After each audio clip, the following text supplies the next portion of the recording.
This episode of the HoneyDew is brought to you by Tushy, Upstart, and superhero stuff you should know. More on that later. Let's get into the dew. The HoneyDew with Ryan Sickler.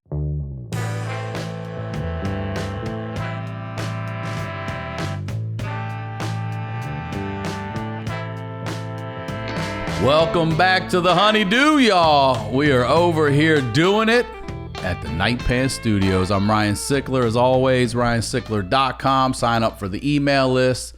Ryan Sickler on all social media. Patreon, get over to the Patreon. Sign up for the HoneyDew with y'all. Submit at honeydewpodcast@gmail.com. I've had some crazy stories you guys are sharing. It's been a lot of fun. Also, make sure you're subscribed to the YouTube channel as well. And the honeydewpodcast.com is a website. It's where you find all the social media links. Follow along there. The merch, Night Pants Nation, Night Shorts Nation. I can't thank y'all enough. You guys are killing it out there. You look good too, goddammit. It's good merch. I know it's good merch. You guys tell me it's good merch. And if you live in LA, I always mention I got the love for the Santa Monica Music Center here where I record. They have online classes. You can get them from real Los Angeles musicians, all right? So go to santamonicamusic.com. Use the code HoneyDew. They will waive the registration fee and give you a free lesson when you sign up for a package. Now that all the business is out of the way, you know what we do over here? We highlight the lowlights. I always say these are the stories behind the storytellers. And ladies and gentlemen, it is great to have back. First time here in the Night Pants Studios. Ladies and gentlemen, Joey Diaz. All right. You look good, God. The mask you brought me.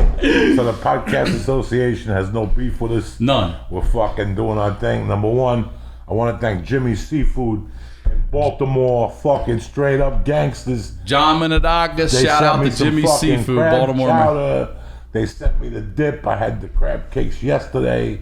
You know, you got to help out. You know, every week I try to throw something somewhere, and I ordered a couple crab cakes. Next thing you know, I'm getting 2 boxes. So I want to thank. I want you to let you know to reach out to Jimmy Seafood and fucking order something. Yeah, they do free 2-day fucking crab cakes. Fuck Phillips. These are crab cakes.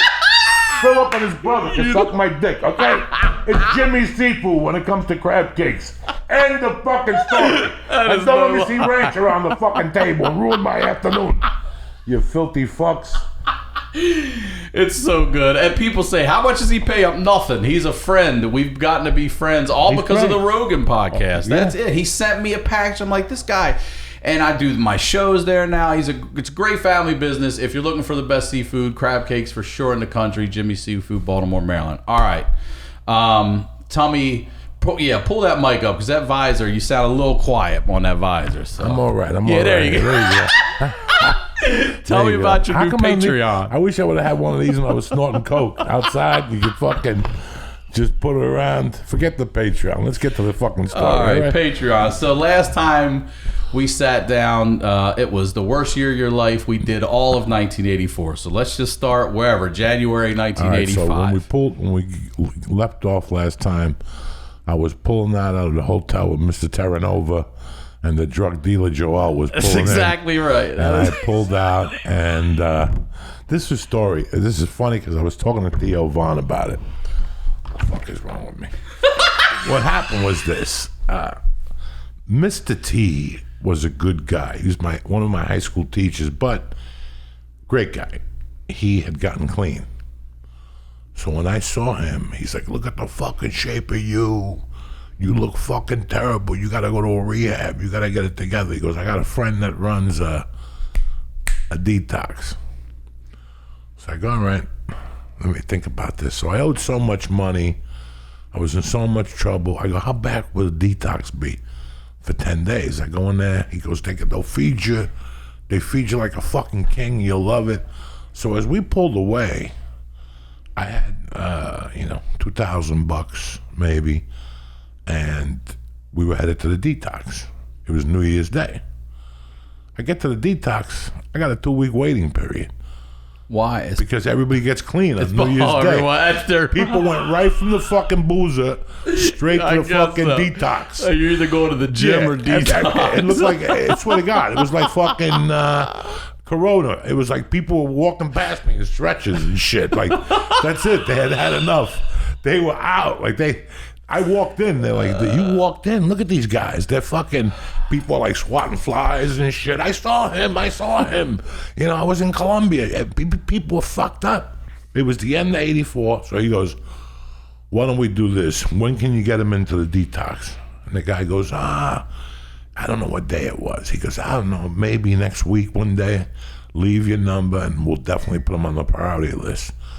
So I'm like, well, what do you want to do? He goes, well, come over and you could stay at my house for a few days. So I went to his house. He was in the program. I think the first 3 days I just slept. I just basically got up to eat dinner and I would go back to bed. So did he just assume like sort of a coach role for the week, or was he keeping an eye on you, or were you free to fuck up if you were going to fuck up? You know what?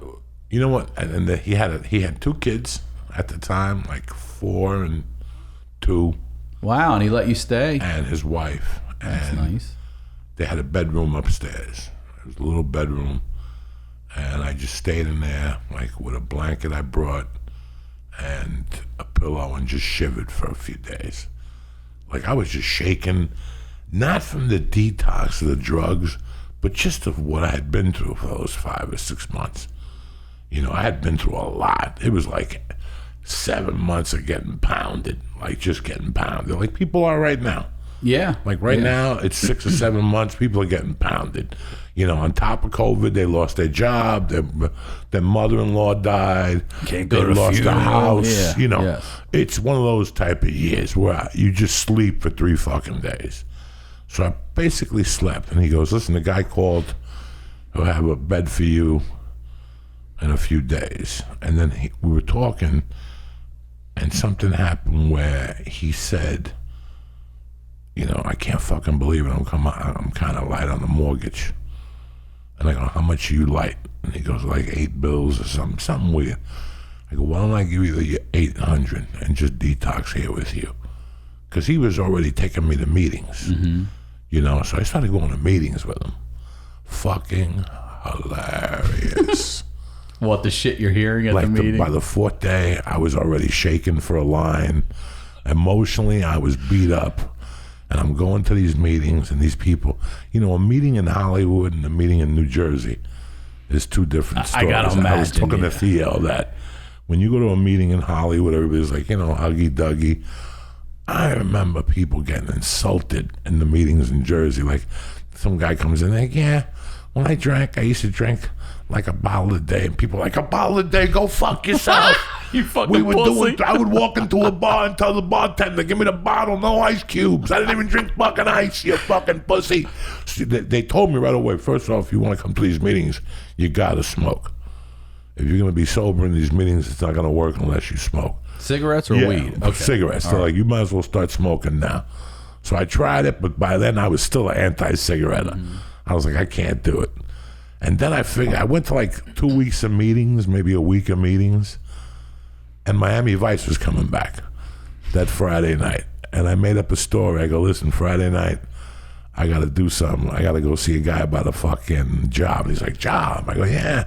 This guy wants to hire me. I don't know. Let me go talk to him. And I remember he lived in Cresskill, New Jersey. I remember from going to the supermarket, I kept seeing the buses going by. That means all those buses go to New York.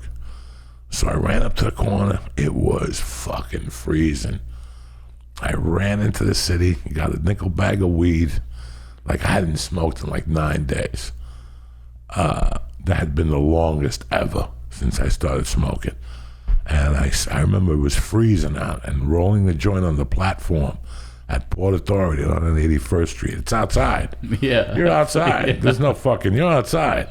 There was maybe like 4 people shivering, and I'm like fucking rolling this joint with frozen fingers. I smoked it, I walked in, there was the episode with Glenn Fry, Smuggler's Blues. I'll never forget that. It was fucking, and T was going crazy. Look at this is fucking tremendous. Did I ever tell you when I went to Colombia, I started coke with the fucking Galindo family? I mean, he was just going off. So we're fucking howling. So I got this job. I stayed with him. I stayed clean. I stayed with him. All right, so hold on. I want to make that clear. Like, so, because I hear about a lot of AA. Clean Some people say they use marijuana. Some say AA I don't know says the you shouldn't. listen. I hear you, but This ain't about clean it. for This you ain't was a about little bit of AA. weed, I'm saying. Clean for me at that time Was weed. a little bit of weed. Just weed. And then I figured out that if you smoked weed and went to an AA meeting, it was really a party. I'll bet that was. That's a fun, party. actually. So I'm like, T, listen, I don't know about you. I'm not a boozer, but I love my marijuana. He's like, Jesus fucking Christ, you kids, you can't do the program half cocked. I go, I'm not using coke and I'm not drinking. That's what got me here. Reefer don't bother nobody. It doesn't. So I would take 2 hits off a joint and go to those meetings and just giggle. Oh, yeah. Giggle my ass off. But the only way I could get out of going to meetings with him is if I had a job. So one day I applied for a place called Cresskill Liquors. Just 3 white guys that didn't have a clue. The owner was a good guy, but he was just the whitest dude in America, and he was a sweetheart. They had one of those old registers. Again, one of those registers that you had to hit a 9, 8, and a 9, and then plus, and it would give you the tax. Yeah. And, you know, if you got a bottle of scotch that was $49.99, I'd put $9.99 and then give you change, like you gave me 320s, and I would pocket that 40. Mm-hmm. I would work from 4 to 8, and I would walk out of there with like $500. They couldn't figure it out. Nobody could. And the 3 guys are there watching me. On a half-day shit. Dog, and I'm taking it, running to the city, copping reefer, and coming back in the house like nothing happened. Oh, God. I worked at that place from maybe the last week of January till like the second week of March.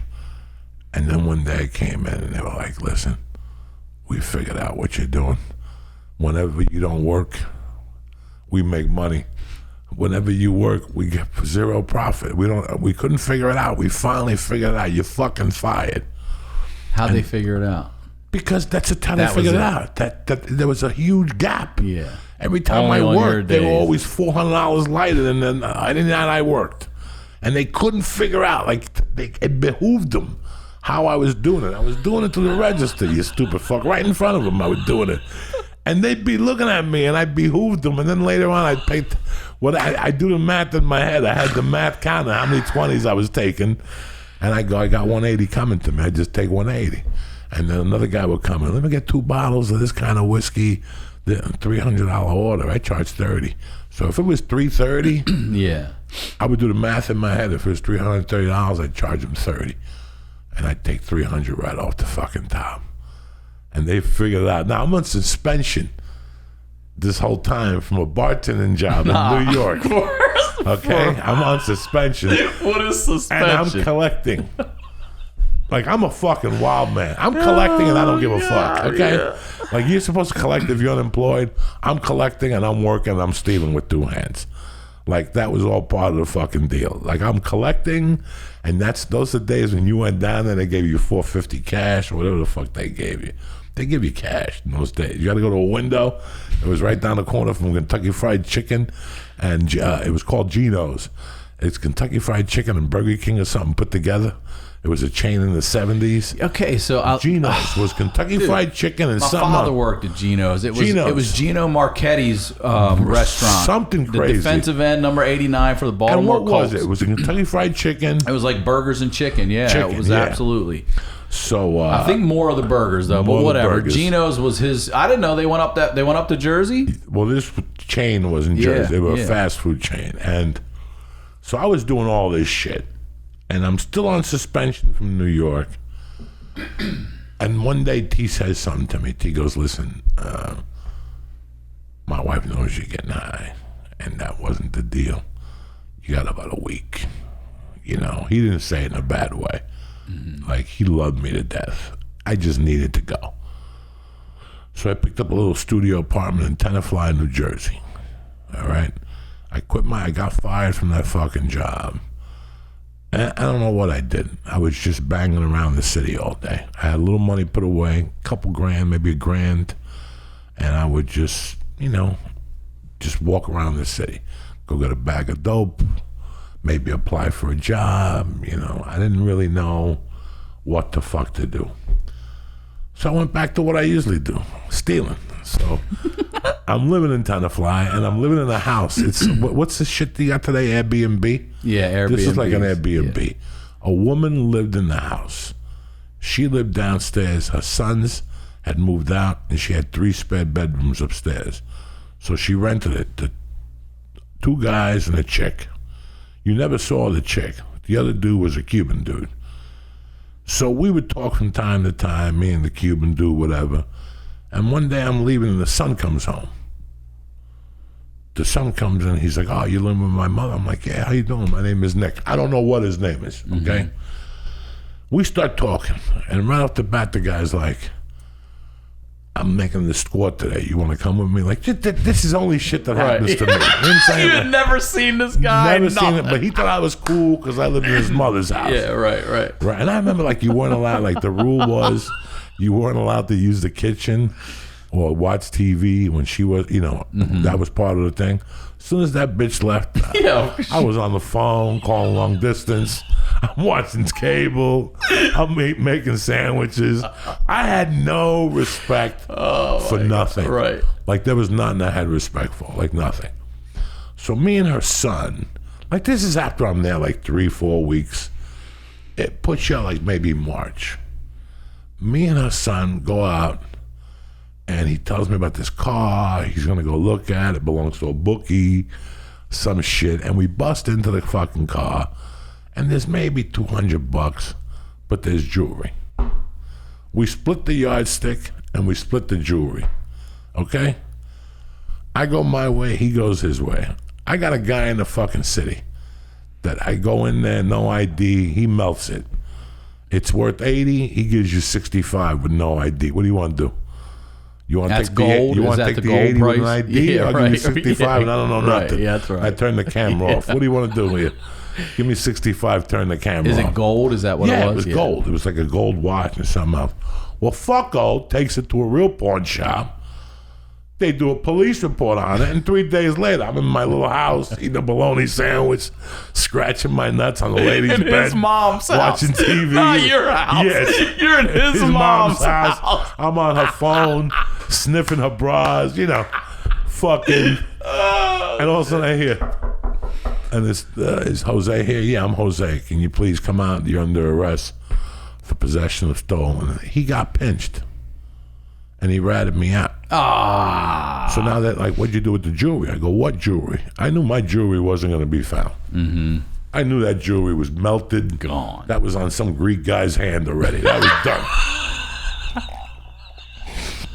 They made a ring and gave it to some swami. You know those rings those immigrants in New York wear with the ruby, they hypnotize you and shit. Yeah. So, oh God. Yeah. So I get back to the apartment, and I get arrested. But let me tell you what's more interesting about this arrest. I did the thing with this kid, and I used to be a walker. Like, I would go, well, a walker. Like, why would I take a bus?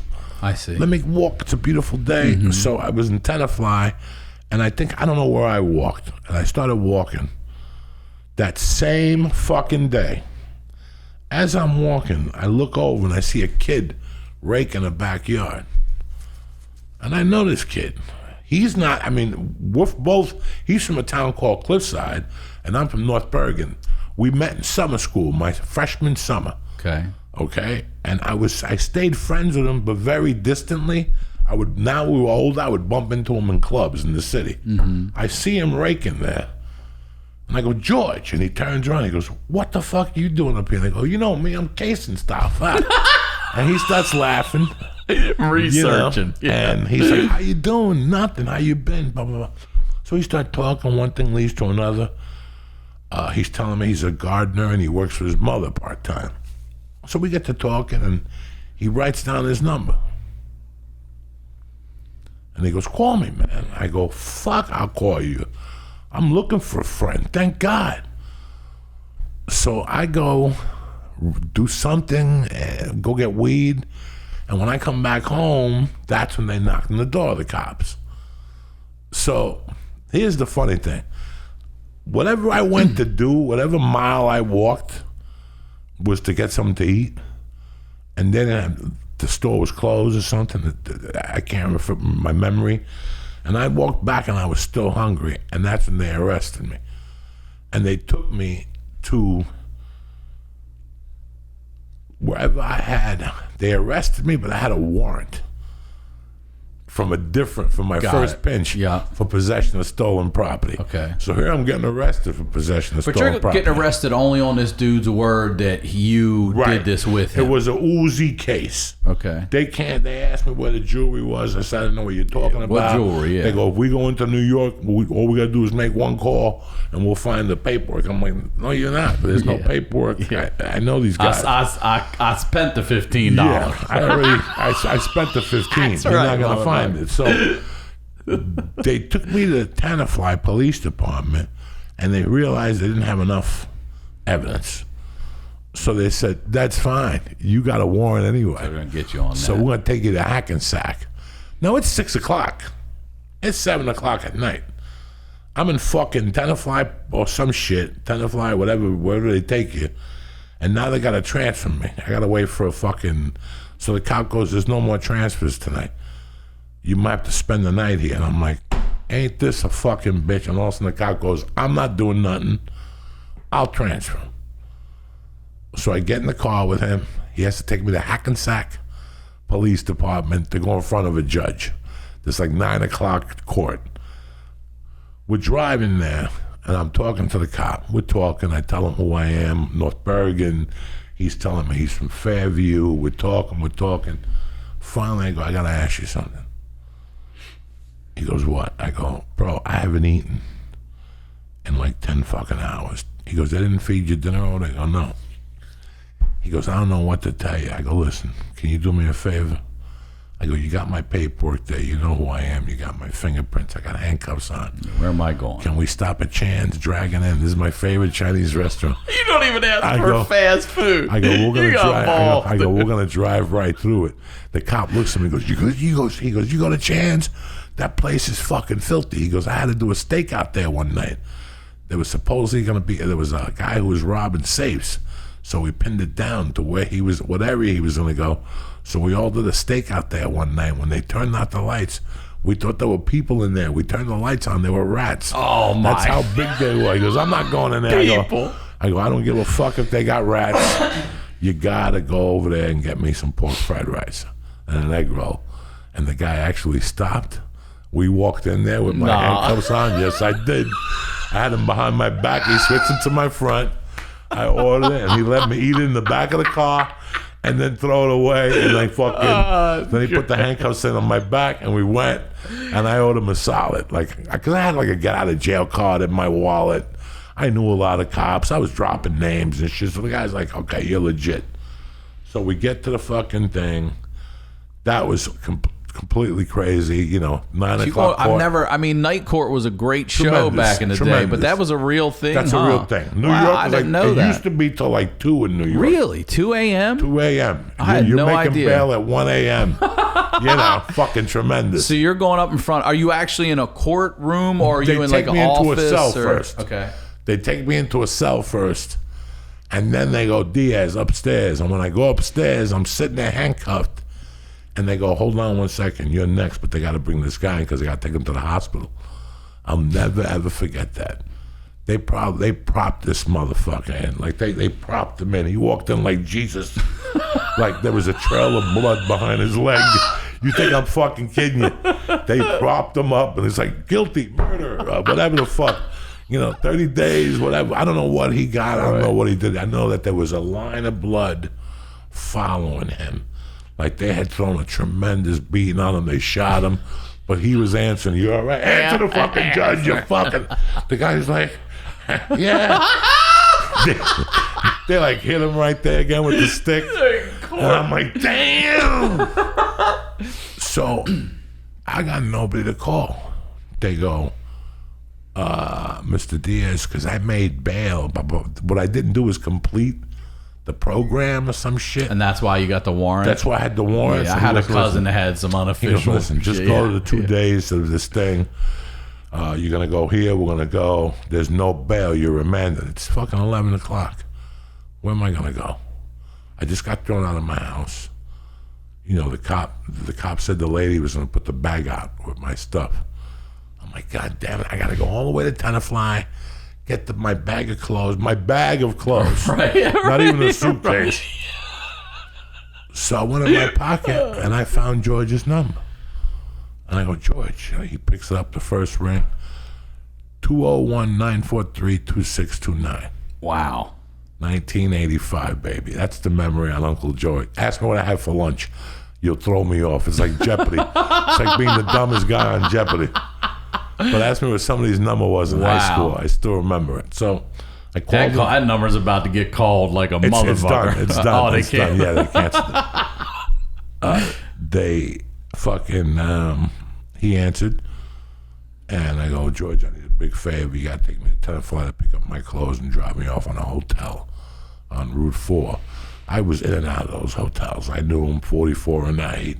I was a lifeguard at one of those hotels in Baltimore. Fucking next to you. Yeah. There's no lifeguards at these hotels. You go out there, you just drown. You shoot heroin, they put you into the pool. Nobody knows nothing. You know what I'm saying? People go outside, actually look at you for a second. They'll call their kids. Come here. Look what happens to heroin people. See? Take a picture. Yeah, you like it being from London. So George takes me to get my clothes. And I go, all right, let's just go to Route 4. And he goes, no, you're going to come and stay with me. He goes, I talked to my mother. You could stay with me in my room. You could sleep on the floor. And I'm like, are you fucking serious? So he took me home. He introduced me to his mom, his grandma. Only this could happen to me. And I moved in with him like in mid-March. And he came on my podcast. He did. About a month ago. He did a Zoom. And he goes, I knew you were the first deal, the first two weeks. He goes, the first 2 weeks, you broke into my roommate's house. You stole his fucking speakers, and I stole his unemployment check, and I cashed it. That's when I could cash anything. I had a guy in the bank. He didn't give a fuck. That's his introduction whatever to you want to do. Like, whatever you need. What kind of check you got? It's in the plumbers union. Who's it belong to? Ivan Volsky. Give it to me. He'll sign Ivan, and we would cash the check. I mean, it was the throat. The guy was a loan shark. He worked for a loan shark. So if you borrowed from the loan shark, he would cut you a check to the bank, and you would go see my friend.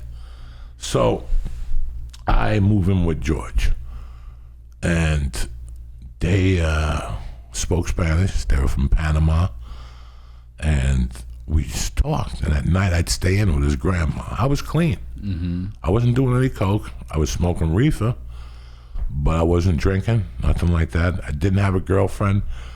I didn't get laid from like that August. Like I had been without a woman. I had turned so much into coke that I really wasn't even into women anymore. Like I wasn't into men either. I was just trying. I was just trying to take care of myself. Yeah. I was 21. I was 22. It was 1985. I was worth zero. I was clean though. And this is a connection coming back from your past childhood with a guy from summer school or whatever. 79, before the summer before my mother died. All because you were up there casing that place and he was raking a yard. Whatever. Yep. And I stay with him. I got a job right off the bat for a bricklayer. And I'm laying brick with the guy, Italians, good guys. I did that for about 7 weeks. And then the bar called me back.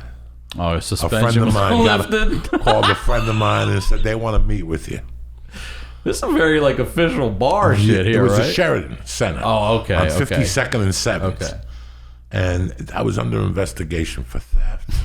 You know, there was just room charges, I mean, there was 8,000 ways to rob that hotel. Yeah. And all those guys did it. Everybody who worked at the hotel was robbing people. I mean, it was horrific. And I didn't invent it. I don't want anybody to think I invented it. I walked into this, and these guys like, you want to make money? Do this. You know, I worked at a hotel at the front desk. Their own room service. We had hustles. Send it to you, then you would deny it. They had we would book I don't even remember. Tell the people to clean it real quick. If they paid cash, say, they don't like this side, they want this side to view, and boom, they would clean it real quick, and we would keep that 500 cash. It's the craziest thing in the world. People, hotel employees are thiefy motherfuckers. Mm-hmm. That's why I don't put my safe inside. Nothing in that safe. Mind your business. Take it with you, because there's people like me. So I move in with him. Wait, I gotta say something too. This is the truth too. Because of you and sitting down and talking to you, and you're like, I'll break into your fucking sliding glass door or whatever. My daughter and I will go down to the pool, and I mean down our stairs to the pool, and I shut and lock my goddamn Everything. Listen, and I don't give a fuck. She's like, it's hot in here when we come back. Well, I don't give a shit. It's all still here though. And every time I think Joey Diaz would climb right on this balcony and get up in here. When I wanted something, I was gonna take it. So I hear you. I do it every time, and I think of you. And we are 50 feet away. So I went into the city, and they told me that they weren't going to hire me back, blah, blah, blah, blah, blah, blah. They gave me some type of severance. They said not to call there for a reference, that they would give a bad reference. And Can't imagine you had any real good references. they gave me like, I don't know. I don't even know what they gave me, like $800, something How long did you work crazy. there? I worked there legitimately, like bullshitly, a year and a half, but legitimately maybe 8 months with no problems. Okay. Stealing, Yeah. but no problems. Right, not you caught. know? Then I would just not call in, not show up. You know, it was just being 22, being a kid. I was a 21-year-old. I thought I wanted to bartend and this whole thing. But I'm living with George. Before I moved in with George, I was living in a hotel. And one night I was really broke.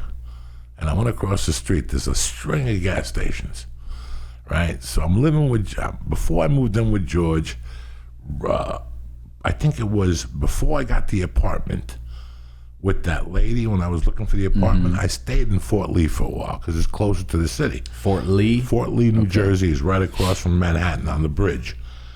They have all these hotels. It's where a comedy club called Bananas is. If they ever ask you to play Bananas, it's right there on Route 4, next to the Bada Bing.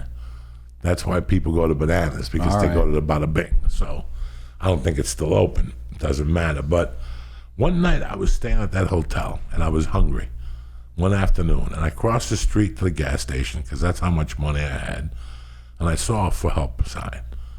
And I asked the guy, what are you looking for? And he goes, I need to Maria pump gas from 4 to 12. I go, okay. When can I start? He goes, tonight. He goes, what's your name? I'm like, Ryan Sickler. He's like, Ryan Sickler. Okay, I see you at 4 o'clock. So I come back and I realize I'm by myself. So he trains me for the first hour.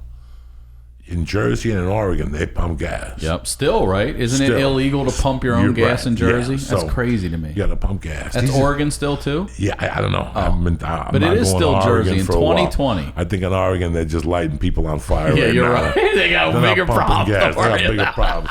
Don't worry about the guy pumping You're right gas. about that. That guy's pumping gas with a hook right now. Man, Pumping gas on the Black crowd, Lives lighting them Matter. on He's got fire. a little It's hook crazy and up shit. there right now. So I went across the street and I'm pumping all this gas. And he told me, he goes, it's nighttime, so drop. Every time you got 500 in your pocket, put an envelope, put what time, sign this paperwork, and put a drop in there. I didn't see the reason to, So every hour, like he told me, I take like $1 bill and drop it. $1 bill and drop it. Because for some reason it was like computerized. He goes, I'll find that in my house if you don't drop. So about fucking 2 o'clock, I realized I got about $1,200. Plus what's ever in the register, plus the food, plus he's got a box of change under the fucking register. So I took everything. I took everything at 3 o'clock. Hershey bars, the whole fucking thing. And I just walked across Route 4, jumped over the fucking banister in the side of it. Cars were whizzing by me doing 90. And I went home. The next morning I look out my hotel window, cops are there, the whole thing. People have been pumping gas for free for 4 hours. Because I just left, right? I forgot about the free gas. So I said, fuck. Cost that motherfucker. He was pissed. He came back. His name was Ryan Sickler. So I figured this out. But here's the problem you got. You got a row of gas stations going that way, and you got a row of gas stations going this way. For me, That's a fucking hit. Yeah. So I wait like 3 days. Sure enough, I go to the gas station, 2 doors down from that guy. That moron needs help, 12 to 8. But here's the story. The real story was my buddy worked at Hess. Hess. I used to get the trucks. Hess gas station. Yeah, at Hess. yeah. He was the manager. I still talk to this guy. He's still one of my best friends in the world. Yeah. So I told him to give me a list of anybody who ever got fired for stealing. And he sent me a list of names. So I would apply under those names. Yeah, yeah. So now I was smart the second time. The second time I went in there, what's your name? Tony Ramirez. Where have you pumped gas? Hess. Where? Weehawken? Yeah. When can you start? What do you got? 12 to 8. I'm in. I'd get there at 12, and again, once I get 1,000, that's it. That's it. I put $1 in the envelope. Pew, I just walk off. Even if I was working with a guy. And you're leaving the gas. You're always working with some guy in a jacket on. I'd say, listen, I'm going to go to the bathroom. I did this every 2 gas stations. Then I went across the street and worked myself back. 1,200, 1,800. God it was damn. always something. And that's that old school gas shit where you pulled the lever out Yeah, of the the way. whole Yeah, there thing. was none of that And bullshit. then I hung pipe. And then you also used to hang gas. Mm-hmm. Hang gas means Brian Sickler's a broke fuck. He comes in and gets $4 worth of gas. When Lee comes in for gas, guess who's swallowing that 4? Lee is. That 4 is going right into Lee's. I'm going to put that thing in without popping the thing back. I remember because you had to pop it all that's the way right. back. Yeah, you did. But if you didn't pop it all the way back and just put it in there, the car would move up. And then I make believe it's already on 4. By the time I'm putting it in, Right, you're like, I'm making the first $4. This was hysterical. It was called, I mean, my God. yeah, hanging pumps. That's what it was. That's what what me it's and my called? friends called it. Hanging pumps. So I would hang pumps. Not only would I hang pumps, I wasn't even going to pay the gas man anyway. So I did that all around that gas station, all the way back, and then I took my show on the road, and I took it down to South Jersey, and I started hitting them all over South Jersey. Every day I'd take a bus, and it was hilarious. I would take a bus to a new area, get out, see a gas station, walk the 3 of them, and get hired by one.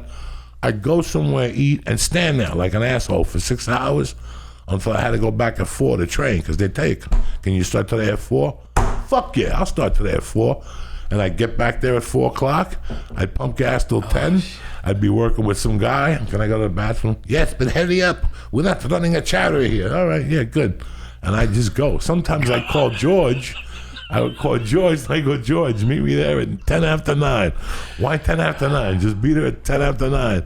And George would be there thinking he was just picking me up coming off the bus. I'd get in the car and go, hit it. Why? Just hit it because I just robbed the guy. What are you talking about? You robbed the guy. He was just fly. I give him 2 bills. Here's 200. Don't worry about nothing. So tell me what happened. So one time, I did this all over New Jersey. Oh, my God. This was hysterical. This is fucking hysterical. So now, I'm not going to tell you the name of the place. This is a huge gas station. Like, to pull this one off, it was like Ocean's 11. You know what I'm saying? Like, because they had like 18 gas guys. This place is huge. Like a truck stop? Like a truck stop. Yeah. So like I a go Flying there. J. Let's just, Yeah, sure enough, fucking boom. They need me from 4 to 12. And it's nonstop. It's about to rain. So I'm going from one car to the other. Everybody, 20s, 10s, 15s. The fucking thing is getting thicker. Yeah. Stacked. My hands are filthy from all the dollars I'm having. They had to have 4 guys on one island, just pumping doubles. You doing big rigs and shit like that, I'm doing too? everything. Yeah. I'm doing everything. I'm pumping gas. No, I wasn't doing diesel. I was just doing cars. So I'm doing cars, and all of a sudden the sky is starting to turn gray. I'm doing cars. The sky is starting to turn gray. I'm like, fuck. And I called George. And I asked the guy, I go, hold on, can I go make a call? And I called George at his mom's shop. And he goes, I can't get to you. We got a special order, man. I'm sorry, I don't know what to tell you. I go, fuck. So I got like $2,000 in my pocket. I'm working it. It's about to rain. But it was also park and drive. Is that what they call them? Park and ride, where Park and people ride. you meet and get in one car. Yes. Yeah, park and rides. We used to have those all over and Maryland. there's buses that go into New York from there. So sure enough, park and ride. I'm looking at these buses and they're lining up. And you get on any of them because they're all going to New York. And I see all these people. So I got like 2 G's, 2,100. I go up to a little fucking Indian dude and I go, listen, I got to go take a shit. I got diarrhea. Heady up. We're busy, man. Can't you see this? I go, yeah. And I dodge to the bathroom, but I just come out the side door. There's a ton of people, and I just mix into the New York line. And I get on the bus, and I'm watching this fucking guy. And this guy is pumping gas, and he's looking at the door to see if he sees me. He's pumping gas. He's looking at the door. And after about 5 minutes, I'm getting itchy. I'm waiting for the bus to fill. Okay, you're okay, on the guy's early. not going to get off until the bus fills. So That's I'm like, right. God damn it, I got on the wrong bus. I'm on the second bus, and there's still a bus in front of me. And now I see the guy go, like, hold on 1 second, and he goes in there looking for me. Now I see the guy run out, and like he's like looking around for me, and he runs back to his little fucking friends, and he's like, and I'm watching all this go down. And all of a sudden he runs into the office, and he gets on a fucking phone, and they're fucking calling somebody, and then they're all looking around, and another guy goes in there looking for me, and I'm telling the bus driver, let's go! Let's go! It's gonna fucking rain! And I mean, the fucking the skies are fucking turning gray and shit, and they're looking around, and finally when my bus takes off, as my bus takes off, they're all looking around like, where the hell did this guy go? One of them figured out, he's on one of those buses. So I'm like, oh no. So as I'm pulling out of there, I see cops pulling in. Oh, shit. I'm dead. So bus pulls out. I figure they're going to arrest us when we get into Port Authority. I get to Port Authority. There's not a cop in sight. I walk onto Broadway. They didn't stop you when you were leaving? Nothing. Oh, no shit. Nothing. We didn't stop. We got on Route 3 right to New York. I picked up George. We took a shower, we got dressed, and we went to this club in the city with another friend of mine, Devo. And we went to the club, and the Eurythmics were there just hanging out. Like you couldn't even talk to them, nothing. I thought I was a fucking big shot and shit. But I stayed and at that time I was just doing creepy shit. How much would you say average you probably hit in the gas stations? $1,500 to $2,000 a pop? A pop, yeah. And about what, a dozen? Yeah, like wow. What's the biggest? Maybe like it was like 2,400, and I hit like 15 of them. God, but I had 1,000 scams going. I just didn't want to stick to one scam. I wanted to throw enough spaghetti. I would do something for 2 weeks, then lay off it, because I know now they were hot for it. Like I'd put a suit on. At that time, I was good friends with these dudes that were running a credit card thing. These were legit dudes. They also had counterfeit money. You could buy money by the pound from them. You could buy money by the pound. This was crazy. I had been involved with these dudes I didn't really know them, and I met them later on in the game through drugs. But then later, that's some real shit right there. In '84 is when I found out what these guys were about.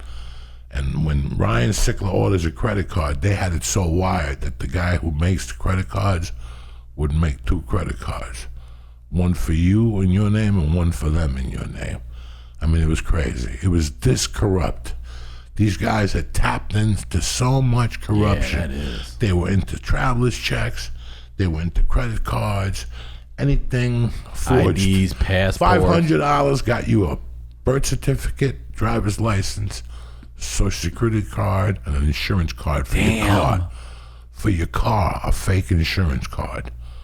That would work. Like they would call, get a fucking name on it. I mean, it's crazy. It was all done out of like Brooklyn, the baker. I forget what the guy's name was. But I just got involved with these guys that were high level. So I started buying credit cards from them, and I started buying suits. And what I would do is go into big time office buildings and just look for people to make a mistake. You have no idea how many times I've opened up a door and seen the bank deposit for the day sitting on your table. And I just put it under my jacket, walk out of the building, Yeah, I remember take the cash, and throw away the checks and everything.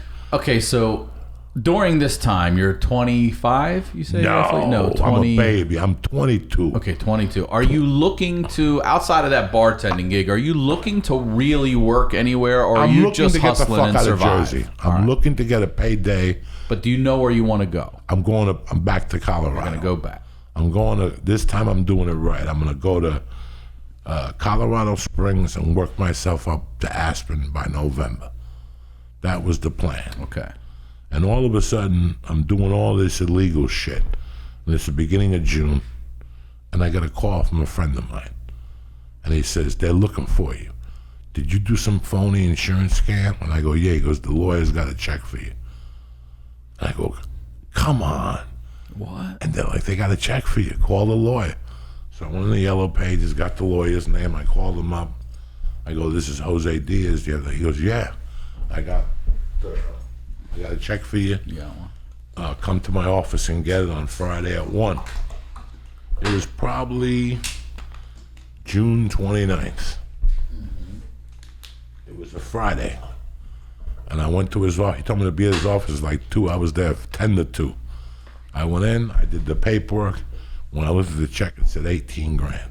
Damn. And that's for what? Some phony insurance shit. Okay. Some guy got me involved in it. I took the check to my friend's dad. He cashed it. I owed him a little bit of money for gambling shit, probably. He cashed it. I told him to hold on till 10 for the weekend. I still wasn't doing coke. I was pretty good. So what I did was I went and bought a card with a huge limit. And I took my friend Lubes and this girl who had taken care of me. And George couldn't go. This girl worked for Ann Taylor, whatever that company was. I think that's right. I mean, it sounds familiar. The shoe division. Yeah. She was a general manager of the shoe division. So she had access to credit cards and stuff. So whenever I went to that mall, I would give her a credit card. And that's the old school, these credit cards. Yeah, slide, but she would right? call in and see how much limit I would have. Okay. Because she would do it for women all the time. Women would go, I want to buy those $800 shoes, but I don't know what I got left on the card. So she would call, and they'd tell her, 20 grand. Mm-hmm. So I took her, my friend Lubes, and I took them fucking shopping in that mall. I go, whatever the fuck you want. Whatever you want on a Saturday. And I got the white Miami Vice suit. I had everything. Yeah, I just bought a whole new fucking wardrobe. Gold chains, blah, blah, blah, blah, blah. I took my friends out to dinner, like 4 of us. I took them out to a good fucking place called Piccolissimo. They had a dish called lobster fra Diablo. Oh, love. And I knew people were looking for me. I knew I was on the hit list. I knew that anybody could find me at any time. My godfather, the dudes I beat in West New York. Oh, I had them everywhere. So I took him to eat off the beaten path. And then that night, I had already made my mind I was taking the 1 o'clock flight from Newark JetBlue. It was called People's Express. Now here I got 18 grand. Mm-hmm. And People's Express, you paid for it on the plane with a credit card. You had to go stand online. And then if they picked you, sounds scary. Oh my God! Fuck. They had a flight every 2 hours. They only flew from Newark to Denver, Newark, LA, and Newark to London. What's that bus that everyone used to roll, like New York to Boston or whatever? The Chinese bus. It always break down on the side of the road. People tell me about all the time. I know what you're talking about. You know what I'm talking about? That's what it sounds like. The airline version of that shit. Yeah. People's Express. People's Express. They went to LA. They came here. They came here. Holy they went shit. LA because I took them one time. I was taking them so much on stolen credit cards. Like I would just get on there with stolen credit cards. So you would get on and then you sit down and then they run you? It was $49 one way. But that's if you just want a chair. Mm-hmm. Oh, you want cushions? That's another 10. Oh, you want a salad? That's another 10. You want a beer? 22. So I get on there and buy everybody drinks. Give them all drinks. Give the whole road drinks. Give everybody drinks. Give them on drinks on me. Because I'd be giving them Joe Schwing's fucking credit card. Thank you, Mr. Jennings. Yeah, you're welcome. They take it up there, ching it. I'd sign it and they'd rip it. They wouldn't know nothing until Nicest fucking guy they on ended. People's Express. Oh, I'm tipping everybody. People's Express Oh, you VIP should have seen over me. here. That's right. You could smoke on him back then. It was yeah. a pisser. So, and what happened was I was beating him for so long. And one time I was out here, the time I got into the beef with my uncle, I got into a beef and I got on one of those. And I was going to beat him. You know, I was going to get on the plane. When they came to me, they go, "Where's your credit card?" I go, "I left it on my luggage." And they go, "Okay, we'll see you afterward." I thought they were going to forget. I'm like, this is how crazy I am. I'm like, they're going to forget. Fuck you. They had 2 ramp agents down there. And they went with me to my luggage. We took it to a secure place. I looked around. I said I didn't have it. And they go, "Okay, you have an option. This is theft. We could call the cops, or you could call somebody to pay it right now and come get you." And I had to call a friend of mine who was pissed at me. And he's like, "You're fucking crazy. I got to pay $69 now. Jesus fucking Christ. I'll be right down there." He had to come to Newark. Oh, he had to come down and pay. Oh, it was horrible. It was fucking horrible. They didn't do it over the There was phone no, back yeah, there was then. no Yeah, that's over right. the phone. There was That's nothing. right. There was He had fucking, to drive that. yeah, like there was 1-800 Western Union or something. So now I'm leaving Sunday morning, and it's Saturday night, and I'm with my buddies, and I'm having a good time, and I'm not doing blow. I got a couple drinks. I mean, I go to this bar called The Spot in Union City. My friend's uncle worked there, and he would give you Cuban crackers. He was Irish. What's that? But he would give you Cuban crackers with mortadella cheese on it. Oh, real Cuban with mortadella ham and little cheese and give you tidbits. So I'm there eating and I'm having a good time with my friends. There's a couple chicks I'm looking at. I'm not snorting. And all of a sudden, one of the hottest friends I have comes walking in the door. Her name is Regina. God rest her soul. She's dead now. I hadn't seen her in about 8 months. And she sees me, she lights up, she gives me a fucking hug, and she goes, "I gotta talk to you about something." And there's a cop in the bar, and he's my cousin. His name is Julio. I grew up with him. We're not blood cousins, but I've known him since I grew up with his brother. Me and his brother were huge fucking friends. We used to run numbers together when we were kids, all 3 of us. Even him as a cop. When he was a kid, when he was 12, we all ran numbers for the same bookie on Sundays. We were family. I'm watching him and he's just staring at me. And I'm like, fuck, something's not right. And this girl pulls me aside and she goes, "Listen, I just want you to know that those people, they know it was you." And I'm trying to play it off, but it's like you coming up to me going, "They know." And I'm like, "Sickler, come on, you know me better than that." She's like, "Knock it off. They got a description. They saw you going in. You went down in a blue car. They watched the whole thing go down. They're looking for you. They have not called the cops. They are physically looking for you." And I'm like, fuck. She just took the energy out of me. And I went up to the bar and I paid the tab. And I go, "Let me go talk to my cousin and give him a hug." And I go up to him and I go, "Julio, I'll see you next time." And he goes, "I think you should leave." And I go, "What are you talking about?" And he goes, "I think you should leave. There's a lot of people that you've pissed off. You should really fucking leave." And I was like, "Okay." And I got in the car and I was like, "That's it. This ain't just a fucking, I gotta go." So I went back to George's that night, went to bed at like 12. My flight was like at 1. George couldn't take me to the airport. He had to do something that day. So I had to take a bus to Jersey City, and my friend was going to take me to the airport. Wake up the next day. I put some money in George's grandmother for bingo. When I lived there, I would take care of her bingo bill. That was one of my responsibilities. Give her a 20 for bingo. I gave her like 100 for like a couple nights of bingo. Yeah. I gave the mother the rent. The mother would charge me like $50 a week.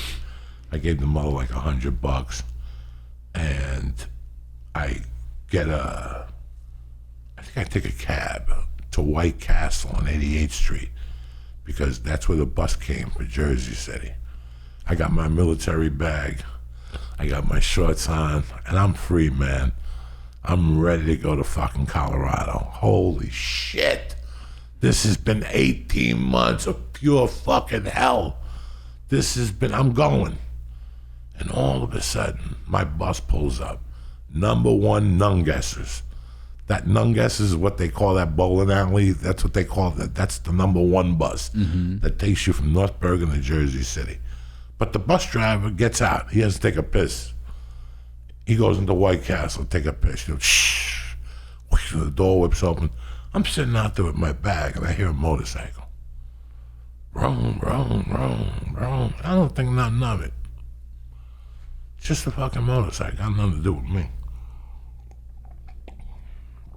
I look over at the White Castle, and I keep hearing the motorcycle.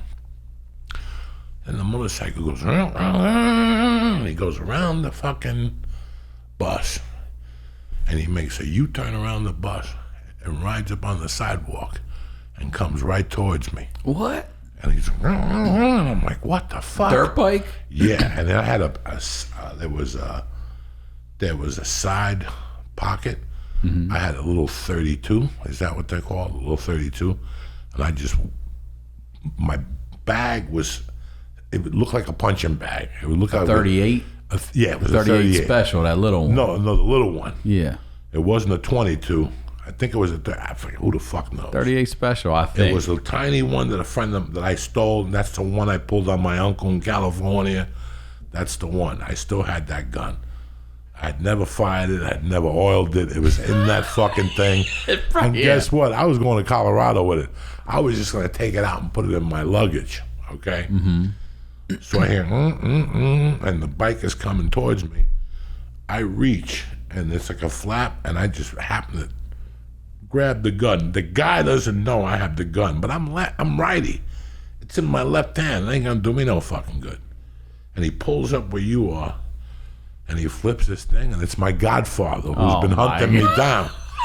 And he goes, hey, remember when he chased me in the bed? Yeah, right. I remember. A different motorcycle. Okay. He's 50-something years old. On a fucking motorcycle. I'm like, really? On one of those Chinese ones, what they call them, rice zippers, whatever the fuck they fucking rice rockets and shit. Whatever the fuck they call them. He comes up on one of those, and in Spanish, he goes, you never came by and gave me that money, did you? And I go, Gabby, sorry. He goes, the next time I see you, he goes, I'm going to put a bullet in you. Damn. And he closed this thing, and he took off. I'm like, fuck, I don't even know if I should get on this bus. I said, fuck it, let me get on the bus. I got on the bus, took me down to Jersey City. My friend took me to the airport. I got online for People's Express. I got on the plane with a Fugazi credit card. I get on this plane, I'm headed to Colorado Springs. Colorado Springs is where the Air Force Academy is. And it was the number one growing city at the time in 1985. It was booming. So I figured, like I said, I'd go down there, make some money. I got 18 grand to play with. I had about 17 grand to play with. And I'll fucking go to Colorado. I'll go to Aspen in November. My buddy's up there. He's house sitting. I'll get a job up there. I could stay in the garage for a few days. He don't know that yet. But that's the route I'm going to take. On the plane, it's a party. I'm drinking. I'm fucking smoking weed. It was like a party on this plane. That's that People's Express. I mean, this is crazy. I start talking to this African American dude, real good guy. We just start talking the whole way, and he's like, and this is exactly what he told me. He goes, man, how old is you? I go, I'm 22. He goes, you ain't going to no Colorado Springs with them fucking soldiers. He goes, you're going to Boulder to get some pussy. Now I haven't gotten a piece of ass from August of '84. It is now July of '85. I'm 22 years old. Yeah. I have not That's like even 10 years. I have not even touched a woman, and it's coming up in a year. Well, guess what? On the fucking plane, I start talking to the stewardess. She's from Jersey. We just start talking. Now, People's Express was a fucking party. You're in the middle aisle. You're talking to four people. Come here, waitress, come here. Give them a drink. Waitress? Yeah. Give them a drink. Give that table over there a drink. It was like you were in Goodfellas. Yeah. It was a fucking party. Like, you fly today, it's horrible. It's a horrible experience. June of '85, you're giving orders. You're buying people drink. Give them all a drink. Give them all a double. Take a tip. And dude, you have to do the fucking stewardesses were drinking with you. So I got this freak drinking on the plane.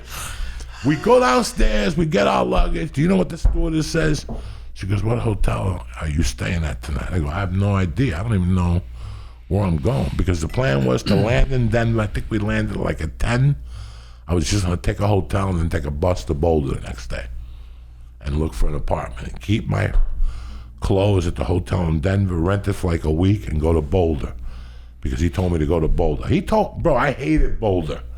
I fucking hated Boulder. I went there when I lived in Aspen. It was just a little bit too hippie-ish for me. I wasn't ready for it. It was like the Village. I wasn't ready for it. Bro, I get off the fucking plane and this little cute stewardess is like, what hotel are you staying at? I go, I don't know. Where are you guys staying at? And she goes, we're all supposed to stay over there. I go, looks like I'm staying over there. She goes, okay. So they went on the shuttle. I went on the shuttle with them. All the pilots were on there. I'm there like in street clothes. And we went back to this hotel, and she goes, I'm in room 218. I don't know what room I was in. We went to our rooms. We all went down to the front bar. We were drinking, and then later on, she came up to my room and threw me a little 11, just like that. People's Express. Just like that. I get up the next morning, just as planned. She leaves. I take a shower. I didn't think I drank coffee. I got out of the bus, went to Boulder. Started walking around Boulder. I saw a free paper, and I'm walking down the street, and boop, I bump into this fucking girl that's a 10. Nice big tits. And she's like, are you looking for an apartment? I go, yeah. She goes, me too. We could do it together. Come on, I like swear, that. just like that. I'm like, oh my God, I haven't talked to a girl in a year. I'm here 2 days. I'm already talked to 2 women. Back days. So we both she went and looked at her apartment. I walked her. And then she walked me. And I put my deposit in for my apartment. Mine was 1012 14th Street. And she was like 3 doors down. And she was moving in with her college roommate. So we spoke. We wished each other luck. I don't think we went and got, there was no coffee then. And I went back to Denver, got like a steak, went back to the hotel room. The lady called the hotel, I got the apartment. I took my clothes, I went to Boulder the next day, and I moved in. 2 days later, I'm going to the gym. I see the chick with the big tits. We start talking, she invites me over for dinner. This was the craziest time of my life. And like the third night, we start swapping spit. But she's got a crazy roommate. She's got guy a or girl? A girl that just won't quit.